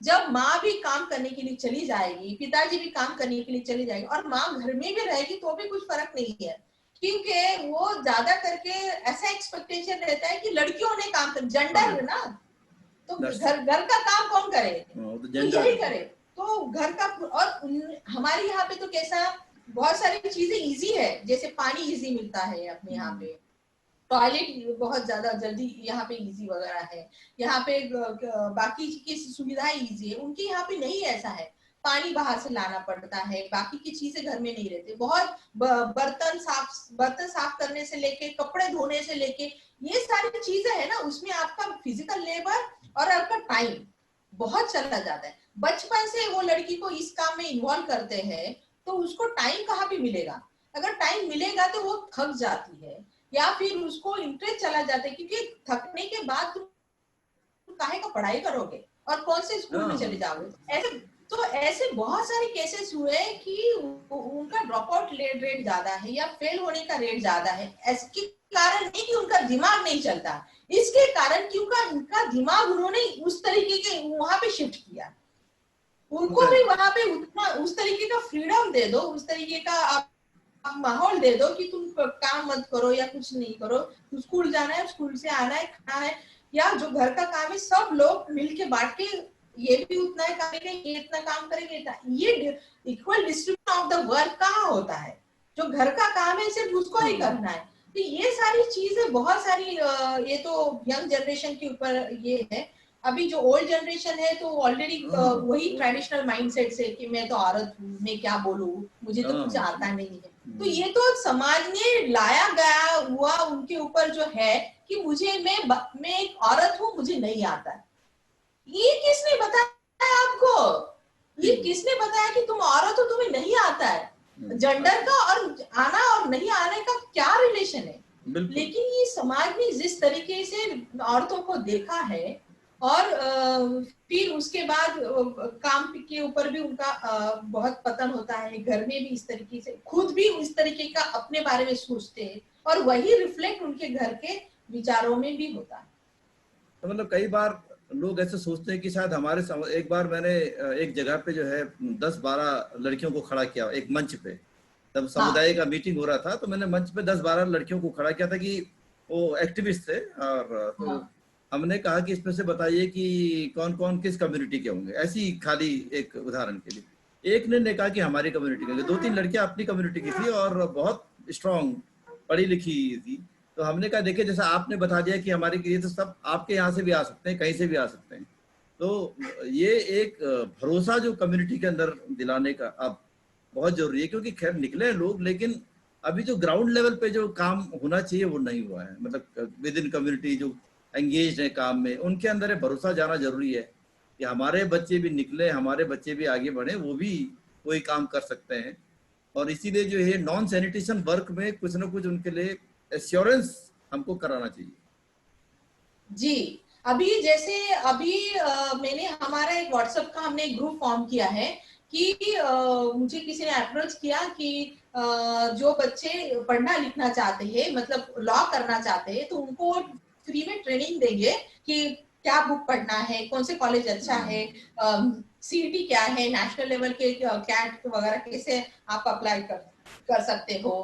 तो इस तरीके से मतलब सुप्रीम कोर्ट के लॉयर जो है एडवोकेट, तो वो उनको ट्रेनिंग देंगे। तो यहाँ पे तीन लड़कियां जो मिली है मुझे, जो ये कास्ट से है, सफाई कर्मचारी के बैकग्राउंड से है, तो उनको अभी हम नर्चर कर रहे हैं, उनको हम ट्रेन कर रहे हैं कि यस, और उनके साथ पर्सनली वन वे डायलॉग हो रहा है। वो होना भी चाहिए, लगातार साथ में रहना पड़ेगा, क्योंकि वो कभी भी जो जैसे आपके पापा को जो फियर था ना स्कूल कॉलेज जाते समय, वो भी हो जाता है कई बार। तो फिर वो ध्यान हट जाता है, फिर ध्यान भट के जो है फिर वो एक ऐसी दुनिया में चले जाता है कि जो अक्सर हमको लगता है कई बार। तो ये भी बहुत जरूरी है कि जो ये डायलॉग है ये लगातार प्रोसेस में आप जैसे लोग इस पे लगे रहे, क्योंकि वो बहुत अच्छा रहेगा। अदरवाइज फिर लोग, यही एक इंसिडेंस मैं बताती हूँ, मतलब जहाँ पे मैंने कल्याण में जो रिसर्च किया, डेटा लिया, तो वो जो एरिया में, स्लम एरिया में ये रुखी कास्ट की जो एक लड़की है, उसने डॉक्टरी की, मतलब एमबीबीएस किया। अच्छा। और जब एमबीबीएस कर रही थी तो किसी दूसरे उसके प्रोफेशन वाले के साथ उसका प्यार हो गया, उसने शादी की। कुछ गलत नहीं हुआ है। वो तो क्या गलत हुआ है? लेकिन जिस तरीके के समाज की धारणा है कि इसने हमारा नाम डुबो दिया, इसने ये कलंकी है, अच्छा, अरे बाप, हाँ, तो उसको उसको तो समाज ने बाइकआउट कर ही दिया, उसके फैमिली को भी बाइकआउट किया। अरे तो ये जो डर है ना, ये फिर गलत, ये अलग गलत, इसमें पड़ जाता है। ये तो गलत चीज है, क्योंकि वो अपने कंपटीशन के बात कर रही है, तो डेफिनेटली कोई डॉक्टर बनाया तो अपने पार्टनर ढूंढेगा, तो डॉक्टर ही ढूंढेगा या अपना समकक्ष ही ढूंढेगा। हाँ, तो यहाँ पे ये सारी चीजें ना, ये देखो, अगर मैं जो भी ये इनके साथ जब बातचीत कर रहे थे, तो ये क्वाइट नेचुरल है कि आप अगर कहीं बाहर जा रहे हैं, कोई लाइक करता है, अगर आप तो होगा, वो, लेकिन खुल के रहो, करियर ओरिएंटेड रहो कि मुझे बिल्कुल। मेरा काम करना है, मुझे मेरे समाज के लिए काम करना है, उसको कुछ देना है। ये साथ साथ ये जो पर्सनल जो तुम्हारा ये जो लाइकिंग ये तुम्हारे फैमिली पे या तुम्हारे इस पे अफेक्ट नहीं होना चाहिए, हाँ, क्योंकि पर्टिकुलरली जब ये आप तो नेचुरल होने वाला है। हाँ, ये आप समझ मत लो कि आप बाहर जाओगे तो आपको एकदम प्यार नहीं होना होगा, या अरे किसी लड़के से। ये कौन से समाज में जी रहे हैं आप? सही कौन कह से रहे हैं। समाज में जी रहे हैं? एक्चुअली में क्या होता है कि एक ही चीज जिसमें मेरी समझ में आता है, जो बच्चों को केवल समझाना चाहिए, जो भी है यंगस्टर, हालांकि जब आप मिलेंगे, जैसे मिलेंगे तो ऑब्वियसली लड़का लड़की मिलते हैं तो कोई ना कोई तो लाइकिंग शुरू लाइकिंग होता होती है, या जो कुछ भी है। लेकिन मैं केवल एक ही चीज बोलता हूँ उनको कि भाई ये है, सब करो, तुम घूमो फिरो, लेकिन अपने को, अपना जो फोकस्ड है उसको रखे। एक बार you become independent, then you decide. Yes, आप अपने, आपकी जॉब लग जाए या आपके पास में फाइनेंशियल रिसोर्सेज आ जाए, तो तब आप कर सकते हो, और करो अपने लाइक माइंडेड को पकड़ करके, जैसा भी आपका, जिसको आप समझते हैं। यस, तो इस तरीके का माहौल बनाने की जरूरत है, क्योंकि मैंने देखा है बहुत सारी लड़कियों को उन्होंने जल्दी शादी करवाया। ये तो बहुत जल्दी कर रहे हैं। अभी ग्रेजुएशन, हाँ, एक लड़की एसवाई थी और उसको अभी मतलब टीवाई में गई कि तुरंत उसका शादी करवाया, ये डर के कारण कि आगे अभी तक कुछ किसी के साथ हुआ नहीं, तो आगे जाके उसको कुछ प्यार भी नहीं होना चाहिए। वो बहुत इंटेलिजेंट लड़की थी, अभी उसको एक बच्चा हुआ। देखिए, मैंने उसका ऑलमोस्ट 2 घंटे बात किए, पूरे 2 घंटे में ऑलमोस्ट कितनी बार उसके और उसके माँ का यही वो एक रिग्रेट था कि मेरा शादी करवाया, मेरा जल्दी शादी करवाया, मुझे अभी जल्दी बच्चा भी हुआ, मुझे बहुत सारी आकांक्षाएं थी, मुझे बहुत सारे होप्स थे मेरे लाइफ के बारे में, मुझे मास्टर्स करना था, मुझे एमबीए करना था, मुझे ये करना था, लेकिन मेरे घर वालों ने नहीं सुना, फिर ऐसा हुआ वैसा हुआ। तो अभी क्या वो अपनी जो आशाएं हैं, ये जो एस्पिरेशंस है, वो बोल रही कि अभी मैं मेरे बेटी से करवाऊंगी। तो ये अभी उसकी उम्र ही क्या है, हार्डली उसकी उम्र रहेगी 22 या 23, तो क्या ये 60 एज तक क्या वो यही एस्पिरेशन रहे कि मेरी बेटी क्या करना है, मेरी बेटी ने ये काम करना है? क्यों? अब उसमें प्रॉब्लम क्या होती है कि कम्युनिटी में जब आप मैरिज हो जाता है तो उसके बाद ट्रेडिशन में ज्यादा होते हैं, तो अभी तो एक बच्ची है साल में, दो साल में दो हो जाते हैं, 3 हो जाते हैं, कोई कंट्रोल तो होता है, because it's also a male dominated. नहीं, आजकल की जनरेशन में भले आपको एक बच्चा हो, लेकिन पूरा लाइफ, मतलब आपका माहौल जो है ना, आपका माइंडसेट या आपका जो वर्कफोर्स जो है ना, पूरा बदल जाता है। मतलब लड़कियों में और ये सारी चीजें देखी, क्योंकि उनको हेल्पिंग हैंड नहीं रहता है। हेल्पिंग हैंड नहीं होने के कारण और एक मेंटालिटी होता है कि अभी तुम घर संभालो, अभी तुम्हें बच्चा हुआ है, अब तुम घर संभालो। जैसे करियर तुम्हारा चौपट, भले तुम 22 साल की हो या 25 साल की हो, वो अभी नहीं देखना है, अभी तुम्हें बच्चा हो गया, तुम घर संभालो। ये काहे का तरीका है? मैरिज और बच्चे, it is like how the male member, वो भी मेल मेंबर जो है वो भी शादी करते हैं, उनको भी बच्चा होता है, लेकिन उनका फोकस क्या रहता है? करियर। उनका फोकस क्या रहता है? प्रमोशन। उनका फोकस क्या रहता है? आगे में क्या जाओ। लेकिन लड़कियों के बारे में ऐसा होता है कि तुम्हारा अभी शादी हो गया है, तुम्हें बच्चे हो गए, अभी तुम यही ज्यादा सोचो, अभी घर में ज्यादा ध्यान दे दो। तो ये जो माइंडसेट है कि भले तुम्हें बच्चा हो, शादी हो, लेकिन तुम्हारा जो गोल है तुम्हारे करियर पे ही होना चाहिए। This is just a part of your life. बच्चा होना, शादी होना, it is how the male counterpart is doing the same thing. You are also doing the same actually that is उसमें हाउ द क्या फर्क है? वो पेट्रियार्की वही वर्क करती है ना, मैरिज के जरिए जो है वो एक्चुअल में ब्राह्मणिकल सिस्टम है, और पेट्रियार्की भी वैसे ही फंक्शन करती है, और उस पे जो है वो कल्चर के जरिए फंक्शन होती है, मैरिज के जरिए होती है, और आपके ट्रेडिशन के जरिए होती है, वो सारा एवरीथिंग इज पेट्रियार्किकल। तो अब वो उसमें कई कई Yes, कई बार womens themselves become part of it, क्योंकि उनको लगता है वो कल्चर को मना रही है, लेकिन they become a part. yes, yes. और दूसरी बात ये है कि जब बच्चा कोई औरत को बच्चा होता है तो ऐसा लगता है कि ये बच्चा सिर्फ उसका ही है, हाँ, ये तुम संभालो, तुम्हारा बच्चा है। यस यस, अरे क्या बात है, तुम्हारा बच्चा है, फिर घर वाले या उसके हस्बैंड सबका इक्वल रिस्पॉन्सिबिलिटी होना चाहिए, ताकि वो अपने करियर के बारे में सोचेगी, वो अब बाहर जाएगी, वो कुछ काम करेगी, वो कुछ सोचेगी, वो कुछ लिखेगी, वो कुछ बोलेगी, वो कुछ पढ़ेगी। तो ये सारी चीजें है ना, मतलब आपको क्या करती है, आपको बहुत जकड़ में बांध देती है। तो इसके कारण बहुत सारी लड़कियों का मैंने देखा है, फिर एक तो वो ऐसा आर्ग्यूमेंट रहता है किससे प्यार करेगी, फिर इसलिए जल्दी शादी करवा दे, फिर उसका बच्चा बिच्चा हो जाता है, फिर उसका लाइफ चौपट। तो ये सारी चीजें हैं, बहुत सारी देखी है। तो यहाँ पे भी हमने खुल के बोलना पड़ेगा, क्योंकि ये जो जनरेशन है बाहर निकलेगा ही, और ये सारी चीजें से, हाँ, ये सारी चीजें उसको फेस करना पड़ेगा। तो पेरेंट्स को भी समझना चाहिए how to deal with it, even student को भी समझना पड़ेगा how to deal with it. जैसे ये केस मेरे लाइफ में भी, या मेरे पिताजी ने भी यही ये सोचा था। हाँ हाँ। नहीं, कई बार क्या होता है कि वो फियर जो है बहस में होता है, बिकॉज अगर कोई मैच्योर है, जैसे मैंने कहा कि भाई यू आर, अब जा रहे हैं कॉलेज जा रहे हैं, तो कॉलेज में आप मिलेंगे, को एजुकेशनल कॉलेज में जाएंगे, आपकी दोस्ती होगी, आपकी दोस्ती विद इन कास्ट भी हो सकती है, आउटसाइड कास्ट भी, because you don't ask anybody कि भैया तुम मेरे दोस्त बनोगे क्योंकि मेरी कास्ट क्यों, ऐसा तो नहीं होता है। आप जाते हैं, आपको कई अच्छे दोस्त मिलते हैं, बट ये जरूर है चीजें कि आप किससे भी करें, मतलब I feel it that way कि आप जो भी आपका रिश्ता बने, लेकिन आप पहले अपने जो एजुकेशन और अपने चीजों के लिए, करियर के लिए, एटलीस्ट जब तक आप अपने पैर पे खड़े ना हो जाए तब तक at least you should focus on that.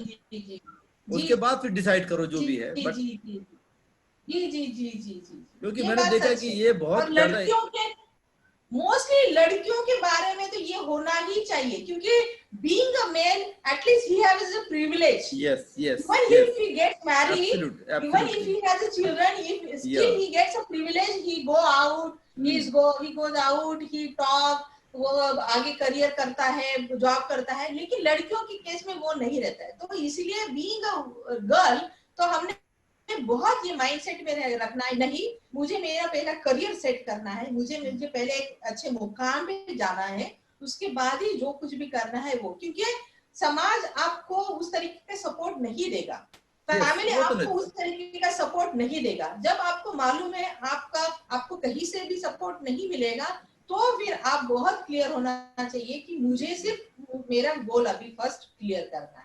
Absolutely, क्योंकि उससे फिर क्या होता है, दूसरे का भी नुकसान होता है ना। घर वाले तो एक उसको मॉडल मान के, अगर somebody लाइक उनके हिसाब से ड्रिफ्ट कर गया, तो दूसरी बेटी का तो रास्ता बंद, क्योंकि पेरेंट्स ये बोलेंगे कि बड़े ने ऐसा, घर की नहीं, पूरे समाज की लड़कियां का रास्ता बंद हो जाता है। हाँ, तो ये एक बड़ा जिम्मेवारी है, खास करके ऐसे लोगों में जो बिल्कुल नीचे से निकलते हैं, और उनको बहुत उन पे ज्यादा होती है, because they become role model, और लोग उनको देख, रोल मॉडल क्या, नेगेटिव रोल मॉडल हो जाता है ना। फिर लोग सोचते हैं कि उसने ऐसा किया तो मैं ऐसा नहीं करने दूंगा, तो मैं जल्दी शादी करा दूंगा। तो लोग इसी इसमें जो है अपने अच्छे खासे, मतलब I have seen actually many people who are quite educated, and in terms of girls education और गर्ल्स लिबर्टी, वो बिल्कुल ट्रेडिशनल जो है ना, फादर बन जाते हैं। मतलब वैसे जय भीम बोलेंगे, अम्बेडकर जयंती मनाएंगे, सब कुछ करेंगे, लेकिन when these things come, particularly women's matter, तो वो वैसे ही ट्रेडिशनल हो जाते हैं जैसे कोई दूसरा, मतलब जिसको आप ब्राह्मणिकल बोलते हैं। तो मैंने कहा brahmanical is not just one particular community है, कोई भी हो सकता है। yes, very true। क्योंकि वो बिहेवियर पैटर्न वैसे ही आ जाता है ना, और वहाँ बड़े प्रोटेक्टिव हो जाते हैं कि नो, यू नो शादी करानी है, जल्दी करानी है, मैं अपना मुक्त हो जाऊंगा, जैसे बोलते हैं ना कि अपने नहीं नहीं, वो इज्जत का सवाल आता है उनका, जी जी जी उनके, हाँ, वो हमारी इज्जत चली जाएगी, हमारा नाम कट जाएगा, ये आता बिल्कुल है। और दूसरी कुछ चीजें नहीं आती उनको, बिल्कुल। ये सारी चीजें। तो ये जो लिंक है, हाँ हाँ बिल्कुल, जिनके जिनके मैरिजेज हो जाते हैं उनको लगता है कि हमने तो बस बहुत बड़ा काम कर दिया, मतलब अब तो मेरा सब कुछ गंगा नहा लिया, हमारे यहाँ बोलते हैं ना उत्तर भारत में कि हमने गंगा नहा लिया, मतलब we have done everything now what is required as a parent, कि शादी उदी कर दी अपने बच्चों की, बस अब मैं तो सक्सेसफुल हो गया। तो सक्सेस हाँ इज हाँ हाँ, basically related to the marriages of your children. Yes yes, very true, very true. And that's the very sad part, because you know जब हम बोलते हैं अम्बेडकरिज्म, तो that's what I was saying कि like I think it makes a lot of sense for me to understand that those who embraced, you know, the Ambedkarite Buddhist values, they were more enlightened in terms of like, you know, sending their children to education, and also a little bit progressive. Yeah. So, Himangi, tell me, what is your vision? What do you want to do now? You want to go to the academic, or you are teaching also, or you have started an organization, or what are your like your own targets? I started an organization called Infinite Foundation. It is a infinite का जो Okay. short form है, Okay. that I made it infinite. So infinite ideas. So Okay. Infinite Idea Foundation, it is basically, my focus is on education, Mhm. and the education of the children and education of the youth. Mostly I will I am looking for. That is one, but I have not given much attention or time on this organization. Another thing, already I worked in different organizations, and even I worked with the different universities, colleges as an assistant professor or visiting Okay. faculty. Okay. And already I wrote a lot of papers. Now my priority is to write a book. Already that whatever my thesis is there, so Okay. everybody is in a demand to read that thesis, because it is more of a descriptive Yeah. and more of a qualitative research, and it is a first generation. It is the Yeah. study is on first generation, so everybody is curious because none have done Yeah. research on Nobody the has first done it. generation. Nobody has done from the community, I can say. Yeah. So my priority is to publish that into a book. And another thing, I'm looking for a postdoc. Okay. But it will take time, because as the corona situation, Yeah. and simultaneously I'm looking for a job, assistant professor. So I will take a job first, and then at the same time I will look for a postdoc position. And if I get a postdoc position, then definitely I will go for postdoc. And even the postdoc also, I will take a topic related to this only, but in a different angle. Good. So, my best wishes for your postdoc and work. But what final message you want to give to the community elders, to the community younger, and the community women? And community Women. women. Okay. The 3 messages I So want for everyone. So my this understanding has come from the literature and from the ground reality, and after everything, understanding everything, it is my own analysis and it is my own expression, I can say. So this present generation doesn't know how many generations, how many past generations have been into this profession, have been into this work. So my request or my advice or my humble kind of saying to them that please do not involve in this occupation. Stop the first here only, and see the already those who are in higher education. or who have not taken a higher, those who have taken a higher education, take a lead of your community, take an in charge, be a in charge of your community. And today, just imagine that you want to see your community after 20 years or after 10 years or after 30 years. Imagine your community and strategically plan it and work on it. So that is what my advice is to the community people and to the young generation. And mostly now, if you talk about the male and female, so young girls, young women, young generation. So and both want to do something for their community, both male, girl and boys. But girls still because of the family condition, because of the social condition, they are still in the patriarchal mindset that after marriage what. So I would say you should not see a marriage, it is a dead. It is a dead of your life. Marriage, it is just like one part, like how you take a birth, okay, how you go for education, how you go for any kind of job. Just take a marriage as one kind of incidence in your life, but your whole purpose should have a different goal. So different vision, mostly girls, and their parents I am telling. So have a more vision beyond your kind of what your personal life or what your personal crisis. And I would say that as I want to see this community after 10 years or after 15 years or after 20 years in a different level. The same way everybody should imagine, the educated, uneducated, those who are first generation higher educated should have their some imagination for their community. Okay, and what about our Ambedkarite friends who are in the movement? How should they address this issue? Yeah.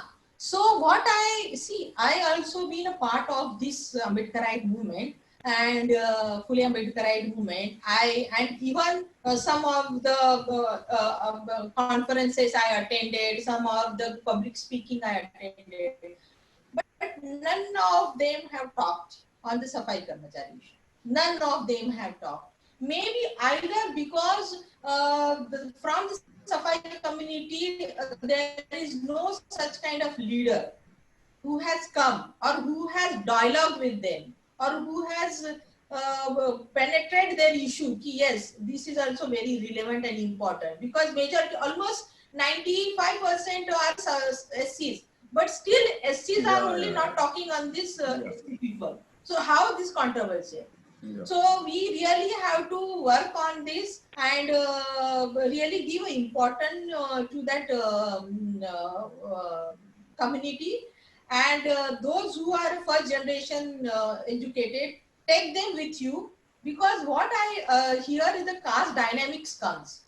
They have like 4 castes. So they the Rukhi caste or the Valmiki caste, they said that Jabi wala is there na. So they are very उनको वो बहुत खुद को बहुत ज़्यादा शाने समझते हैं. हाँ, because they feel that जबी वाले जो है वो भगवान को नहीं मानते और वो फिर वो बोलते हैं कि हम भगवान को मानते हैं, तो उनको लगता है कि भगवान को मानते हैं तो हम बहुत सुपीरियर है और जो भगवान को मानने वाले हैं इंफीरियर है. तो ये जो आपका जो माइंडसेट है ना, उनको आप पहले ले लो. जब तक आप उनको लेंगे नहीं, जब तक आप फ्रेटर्निटी डेवलप नहीं करोगे, तब तक कैसे होगा? And they are really want the Jabi wala should go them and take them. तो ये जो माइंडसेट है जो अम्बेडकराइट लोगों ने अपने आप में अरोगेंस जैसा उन्होंने ये किया है कि हम भगवान को नहीं मानते. Okay, I can understand because Buddha also said that there is no God. Even he himself not declared that he is a God.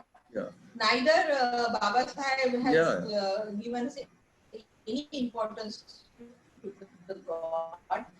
But those SCs put them down कि तुम भगवान को मानने वाले हो तो तुम आप ये करने वाले. तो उनको उनको ले लो, ठीक है मान रहे तो मान लो, लेकिन बाबा साहब ने भी ये बोला था, ओके आपके जो लीडर्स है उन्होंने भी ये बोला था, ये बोला था, ऐसा किया था, ये ऐसा सब सारी चीजें उनके साथ होनी चाहिए, उनको अपने साथ लेना पड़ेगा। और कहीं पे तो फ्रैटर्निटी, कहीं पे तो डायलॉग इस्टेब्लिश करने की जरूरत है। हाँ, फेथ बीच में नहीं आने चाहिए, क्योंकि फेथ जो रखता है उसको रखने दीजिए, वो जो पढ़ेंगे लिखेंगे they will automatically come, but first is fraternity as is, yes, very true. because Very first true, what very happens true. that we start judging them with their faith, that is wrong. So don't judge people just because he is worshipping और आपकी mother ने कोई पूजा करा तो खराब नहीं हो जाती, because most of the people जो पूजा करते हैं वो they have an intensely that mind कि कम से अपने बच्चों के भले के लिए पूजा कर रहे हैं, basically then mindset they have that कि my daughter should grow, my son should be happy. So most of this puja is लगातार like that. So I think once you go with them, extend dialogue, take them to your places, and so that makes people like they are wanted. They feel wanted. So ये wantedness is very important. हाँ, अभी जैसे Matang cast के लोग हैं, Matang cast वो अभी ये अन्ना भाऊ साठे, तो अन्ना भाऊ साठे उनको एक लीडर के इसमें, तो ठीक है उनकी कम्युनिटी से जो लीडर आता है लेट देम हाँ, क्योंकि अन्ना भाऊ साठे ने तो ज्यादा करके बाबा साहब के ऊपर ही बोला है। तो लेकिन यंग जनरेशन जो है, जो आपने जैसे बोला है कि अगर वो पढ़े लिखे हैं तो ये बाबा साहब उनको बराबर समझ में आएगा। तो ये बराबर अपने आप समझ में आएगा कौन सही है कौन गलत है क्या नहीं है। तो लेकिन पहली बात तो ये माइंडसेट से जाना चाहिए कि इनको हमें साथ देना है, इनको हमें उभरना है, बस पहले ये माइंडसेट। बिल्कुल वो फेथ समझ में आना चाहिए। क्या खाते हो, क्या पहनते हो, कौन से भगवान को मानते हो, क्या करते हो, उससे हमको कुछ लेना देना नहीं है। पहली बात तो ये है कि आप भी एससी हो, हम भी एससी हैं, तो हम कैसे मिलके साथ में हम अपने समाज को आगे बढ़ाएं। I think that is the most important. That is the most important thing. यही है। तो एक और लास्ट में पॉइंट बिफोर यू लीव, आपने इतना पढ़ाई किया और क्योंकि being a girl from the Dalit community, तो आपको तो बहुत फेस करना पड़ा होगा कॉलेजेस में, एकेडमिया में, डिस्क्रिमिनेशन। मैं इसलिए पूछ रहा हूँ बिकॉज बहुत सारे लोग आधे, जैसे आपने कहा ना कि कॉलेज में पहले दिन बाहर निकल करके आप आ गए, and this kind of condition happens. So because we want others who listen this conversation, they learn from your experiences. So how did you face any kind of or discrimination? जरूर करने कुछ आया होगा, and how did you handle it? So this both things are important. Yeah. See, जैसे अभी जो colleges में वगैरह जाते हैं तो ऑब्वियसली जिस बैकग्राउंड से जाते हैं तो मराठी बैकग्राउंड रहता है, नॉन एजुकेशनल बैकग्राउंड, मराठी तो छोड़ो, नॉन एजुकेशन बहुत सारा मायने करता है, उसके भी आपकी लैंग्वेज भी बहुत सारी मायने करती है। तो आप जब जाते हैं तो इवन आप किससे ज्यादा बात नहीं कर पाते या किससे ज्यादा बोल नहीं पाते, क्योंकि सब जगह पे वहां पे इंग्लिश में बात कर रहे हैं, आप खुल के बोल नहीं पाते हैं। तो धीरे धीरे क्या है ना, जो स्टडी जो माहौल है ना, उसके ऊपर आपको बहुत ज्यादा काम करना पड़ेगा, खुद को बहुत ज्यादा काम करने का। अभी टीवाई में पूरे कॉलेज में मैं फर्स्ट आई, सोशियोलॉजी डिपार्टमेंट, मैंने सोशियोलॉजी लिया था, सोशियोलॉजी डिपार्टमेंट में मैं कॉलेज में फर्स्ट आई। ना मेरा इंग्लिश का बैकग्राउंड था, ना मेरे पास ट्यूशन था, मेरे पास कुछ भी नहीं था। तो मेरे पास यही था कि मेहनत करो और लिखो।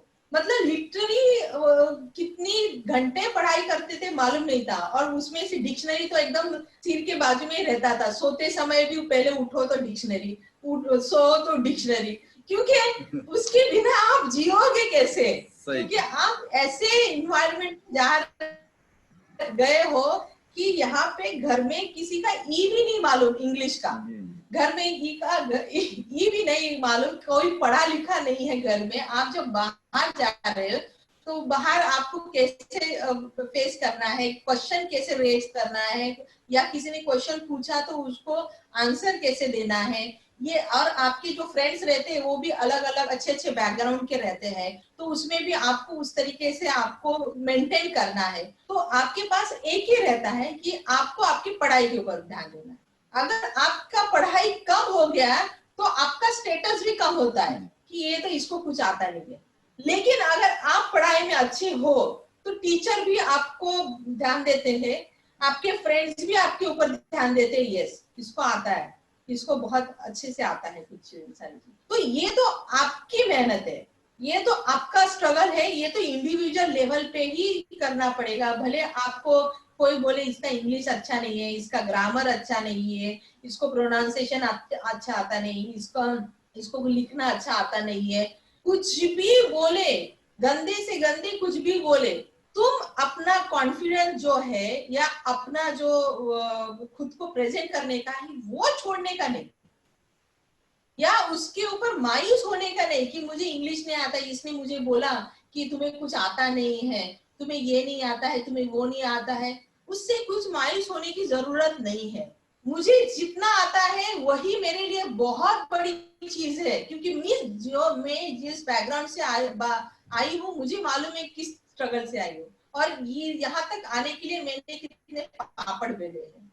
तो इसके कारण जो भी आपको कुछ भी टॉन्ट करे या कुछ भी आपको बोले, आपके उस तरीके से मायूस नहीं होना है, और किसी को रिप्लाई देने की भी जरूरत नहीं है कि तुमने क्यों ऐसा मुझे बोला, तुम्हें बहुत ज्यादा आता है क्या, मुझे कैसे नहीं आता, कोई जरूरत नहीं है कभी रिप्लाई नहीं देने का। उसको पॉजिटिव वे से कैसे ले कि अगर वो बोले तुम्हें तो नहीं आता है, तुम्हारा तो ग्रामर भी अच्छा नहीं है, ये क्या है, मुझे मेरे तो कॉपी भी फेंक के दिए उन्होंने टीचर्स लोगों ने। लेकिन you take it positively, you take it positively कि how you have to improve, yes this is a condition how I have to improve, because see if you start arguing, if you start questioning, if you start आपने मेरे साथ ऐसा क्यों किया, फिर वो क्यों, तो वो झमेला अलग झमेला रहता है। अगर आपको खुद अच्छे से आपको खुद उसको ये करोगे तो अपने आप ही ये हो जाएगा। दूसरी बात ये मुझे बहुत ज्यादा जरूरत लगी ये चीज की कि अगर आप भले ही एजुकेशन में है लेकिन आप जो सोशल ऑर्गेनाइजेशन है उसके टच में रहो, और रहना जरूरी है, रहने जरूरी है, क्योंकि वो आपका सपोर्ट सिस्टम हो जाता है, वो आपकी काउंसलर हो जाते हैं। क्योंकि यहाँ के लोग आपके सपोर्ट सिस्टम में नहीं रहेंगे, यहाँ के लोग आपके काउंसलर नहीं रहेंगे, ये लोग आपको बराबर काउंसलिंग में भी या सपोर्ट सिस्टम में भी या ऑर्गेनाइजेशन या आपको बहुत बड़े बड़े जो लोग अपने जो फोरफादर होके गए उन्होंने कैसे स्ट्रगल किया, उन्होंने कैसे ये किया, ये प्रेरणा आपको हमेशा मिलती रहेगी। तो इसीलिए कहीं पे आपको सोशल टच के साथ रहना जरूरी है।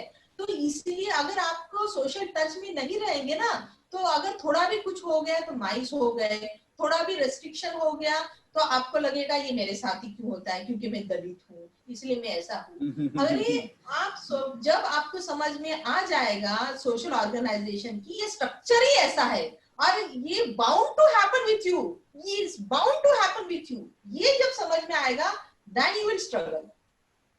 अगर आप विक्टिम के जैसा अगर समझ में आ रहे हैं मैं विक्टिम हूँ देन यू विल लॉस, आपको कोई उबार नहीं पाएगा। तो इसलिए आपको कहीं ना कहीं आपको ये आइडियोलॉजी से इनके साथ और कहीं मुझे ज्यादा लगता है ज्यादा वोकल होने की एटलीस्ट एजुकेशन इसमें जरूरत नहीं है क्योंकि वो तो होने ही वाला है आपके साथ। अपना फोकस करें मतलब अपने सब्जेक्ट पे, अपने इशू पे, अपने एजुकेशन पे। हाँ, अपना फोकस करें और आपका स्ट्रेंथ बढ़ाए। जैसे मैंने बोला आपके एजुकेशन आपका स्ट्रेंथ है, आपका जो बाकी का फ्रेंड सर्कल जो आपके जिस तरीके से है वो आपका स्ट्रेंथ है, आपके जो सोशल ऑर्गेनाइजेशन है वो आपके स्ट्रेंथ है। तो ये जो है ये आपके स्ट्रेंथ है, जैसे अभी मेरे घर में मेरे पिताजी या इन लोगों के थ्रू बाकी के मतलब सोशल इसमें मैं पार्टिसिपेट होती थी, ये होता था, समझ में आता था कि समाज ऐसा ही है, इसमें ऐसा ही होने वाला है, इसके साथ आप कितने भी झगड़ा करो, किसमें कितना भी ये करो, कुछ होने नहीं वाला है उससे, क्योंकि कहीं ना कहीं पे आपको ये फेस करना ही पड़ेगा। और बीइंग इन एजुकेशन आप क्या कर सकते हो, बहुत ज्यादा नहीं कर सकते हो, आपकी लिमिटेशंस है। जब तक आप हायर पोजीशन तक नहीं जाओगे, आप कुछ मकाम तक नहीं जाओगे, आपके हाथ में कुछ पावर नहीं आएगा, तब तक आप कुछ नहीं कर सकते हो, क्योंकि आपको दबाने वाले बहुत हायर पोजीशन पे बैठे हुए हैं, आपको अच्छे से दबा सकते हैं। और एक बार आपका एजुकेशन चला गया तो आप क्या करोगे, क्योंकि एजुकेशन इज द ओनली की टू गो अहेड, दूसरा की है ही नहीं आपके पास। तो इसलिए आपको कहीं ना कहीं थोड़ा बहुत होता ही है कॉम्प्रोमाइज। ये आप बोलेंगे कि हर टाइम पे मैं वोकल हो जाऊंगी, हर टाइम पे मैं एग्रेसिव हो जाऊंगी, हर टाइम पे मैं ये, वो नहीं, मतलब नहीं चलेगा, वो प्रैक्टिकल वे में नहीं चलता है, प्रैक्टिकल वे में नहीं चलता है। कई बार एग्रेसिव होने से मतलब you hurt yourself only, many time when we become very aggressive तो हमारे को ही वो ज्यादा हर्ट करना शुरू कर देता है। हाँ, क्योंकि अभी एटलीस्ट मोस्टली मैं पीएचडी लेवल पे मैंने देखा है कि थोड़ा सा बहुत मैंने मतलब अपने ही जो हायर प्रोफेसर्स है उन्होंने ही थोड़ा बहुत ऐसे टॉन्ट बाजी की कि बीइंग वुमेन, अगर मैं तुम्हें इतना क्यों टाइम दूं, उससे अच्छा मैं दूसरे एक लड़के को टाइम दूंगा तो उसका घर बच जाएगा। तो ये जेंडर वाले जो, हाँ हाँ, तो अभी मैं क्या झगड़ा करूं उनके साथ कि आपने ऐसे कमेंट क्यों दिए मुझे कि मैं क्या लड़की हूँ तो मेरा क्या अधिकार नहीं है क्या, कि मैं कमा के क्या मैं उड़ाने वाली हूँ क्या, मैं भी घर में ही देने वाली हूँ। लेकिन ये जो है ना, क्यों अभी समझ में आया, क्योंकि ये माइंडसेट वो तो बदलने वाली नहीं है। या तो ठीक है आपने बोला, लेकिन ये बात जो है, तो इसलिए हमें पावर पे आने की बहुत ज्यादा जरूरत है। जब तक आप अपनी पावर तक नहीं आओगे तब तक आपको कोई सैल्यूट नहीं करने वाला, क्योंकि अगर आपके पास कुछ नहीं है ना तो आपको यहाँ वहां आपको मतलब ये सारी चीजें मिलने वाली। तो ऐसे बहुत सारे टॉन्ट जो है वो हमने भी झेले हैं और हमने भी वो सुने हैं, लेकिन चुप बैठे क्यों, क्योंकि हमें मालूम है हमारा फोकस क्या है। हमारा फोकस इसके साथ आर्ग्यू करना नहीं है या इसको एक्सपोज करना नहीं है। क्या होगा क्या इसको एक्सपोज करके क्या होगा, क्या मिलने वाला है उसको, और झंझट, फिर ये कमेटी बैठेगी, फिर वो कमेटी बैठेगी, ये होगा वो होगा। उससे अच्छा मुझे यहाँ से निकलना है, मुझे अच्छा अपने लाइन पे रहना है। उसको और पैट्रियार्किकल सोच में रहो, और कास्टिस्ट से, क्योंकि मेरे एजुकेशन पे अफेक्ट तो नहीं हो रहा है ना, मेरे मार्क्स पे तो अफेक्ट नहीं हो रहा है, तो बस उसका माइंडसेट चेंज करने के लिए मैं और इसमें चली जाऊंगी, क्योंकि ये जो टॉन्ट ऐसे आए हैं वो अपने दलित प्रोफेसर से ही आए हैं ना। अच्छा ओके अच्छा मतलब पेट्रियार्की तो कहीं भी हो सकती है ना, ये तो दलित में हो सकती है, नॉन दलित में हो सकती है, कहीं भी है। तो ये सारी चीजें हैं। कई बार लोग क्या होता है कि शॉक हो जाते हैं, मतलब जैसे आपने कहा, अभी हमने तो आपको पूछा भी नहीं कि कैसा, but you narrated your own experiences, but many time people get shock, अरे ये तो हमारे कम्युनिटी के प्रोफेसर से आ गया। बट आई से this is not only that is a position also, he is in a power position, power position से भी क्या And he is a professor, he is in power position, and still वो अगर आप ऐसे बोलते हैं इतना अगर टाइम में एक लड़के को दूंगा तो मैं उसका घर बच जाएगा, फिर हम क्या यहाँ पे टाइम पास करने आते हैं? लड़कियां पढ़ने आती है तो वो भी घर में ही कंट्रीब्यूट करेगी ना, और अब कहाँ पे हम क्या ऐसे पैसे की उड़ाएंगे क्या, ऐसा है पत्ते के जैसा? तो ये काहे का तुम्हारा ये है एक्चुअल में वो भी होता है कि जो बड़े बड़े इंस्टीट्यूशंस है ना इंडिया में, एकेडमिया हो, चाहे वो जुडिशरी हो, चाहे वो कोई भी कितना प्रोग्रेसिव है, वो रिग्रेसिव एक्चुअली स्टेटस को वो व्यवस्था को उतना ही रखना चाहते हैं, same the dominance of the patriarchy और व्हाट वी से ब्राह्मणिकल वैल्यूज। या और मुझे इतना बात समझ में आया है, those who are in a privileged position in whatever sense, in whatever sense, caste से रेस से लेके या जेंडर से लेके रहो या मनी से लेके रहो या पावर से लेके रहो, उनको बहुत जल्दी अच्छा नहीं लगता है कि अपना प्रिविलेज निकल जाए। हाँ बिल्कुल। वो प्रिविलेज मेंटेन करने के लिए वो बहुत ज्यादा स्ट्रगल करेंगे ही करेंगे, बिल्कुल, क्योंकि वो उनका प्रिविलेज उनको बरकरार रखना ही है और उसके लिए उनको लगता है कि मेरा काम यही है कि मेरा प्रिविलेज बरकरार रखे। ऑल ओवर अक्रॉस वर्ल्ड देखो ना, ये इंडिया का ही बात नहीं कर रहे, अक्रॉस वर्ल्ड देखो, जो भी प्रिविलेज पोजीशन में है वो स्ट्रगल उनका क्या चल रहा है, उनका स्ट्रगल यही चल रहा है कि हम कैसे अपने प्रिविलेज पोजीशन में रहे। और जो नॉन प्रिविलेज वाले जो है उनका स्ट्रगल ये है कि हम अपने वो लेवल तक कैसे बढ़े, इक्वालिटी पे कैसे आए। लेकिन उनका स्ट्रगल क्या है, कैसे मेंटेन करे प्रिविलेज, वो कैसे बरकरार करे। तो ये हर जगह पे अक्रॉस वर्ल्ड दिख रहा है। तो ये मेरा जो है कि अपना जो फाइट होना चाहिए वो बहुत स्ट्रैटेजिकली होना चाहिए और बहुत हायर लेवल पे होना चाहिए। या तुम उसके ऊपर बुक लिखो, किताबें लिखो, या फिर बाहर प्रीच करो, या फिर तुम बाकी ऐसे कुछ पॉलिसी फॉर्मुलाइज करने में लाओ कि इस तरीके से काम करो जहाँ पे कंस्ट्रक्टिव काम हो जाए।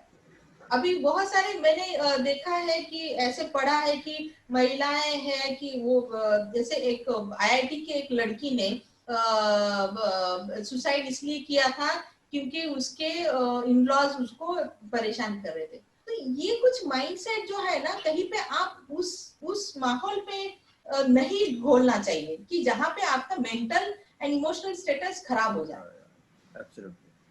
तो ये सारी चीजें अफेक्ट करती है कहीं ना कहीं, क्योंकि आप वो पोजीशन में रह रहे हैं कि आपको वहां पे सपोर्ट सिस्टम क्रिएट हो जाए। तो आप इस पोजीशन में जाएं और वहां पे आपकी एक लेवल बनाएं और फिर वो टर्म में आओ। मतलब ये मेरा मानना है और ये मेरा प्रैक्टिकल में मतलब सजेशन है। No. It's very important whatever you said, because that is why I wanted you to speak, because बहुत सारे लोग aspiring है, particularly the girls. तो aspiring girls जो होती है उनको पता चले कि कैंपसेस के माहौल कैसे होते हैं या एकेडमिया में क्या conditions हैं and how they tackle it. So it's very important whatever you said. So thank you very much, Himangi. We hope we have another conversation after some days, and wish you more power and success. Thank you. Thank you, Jaideep.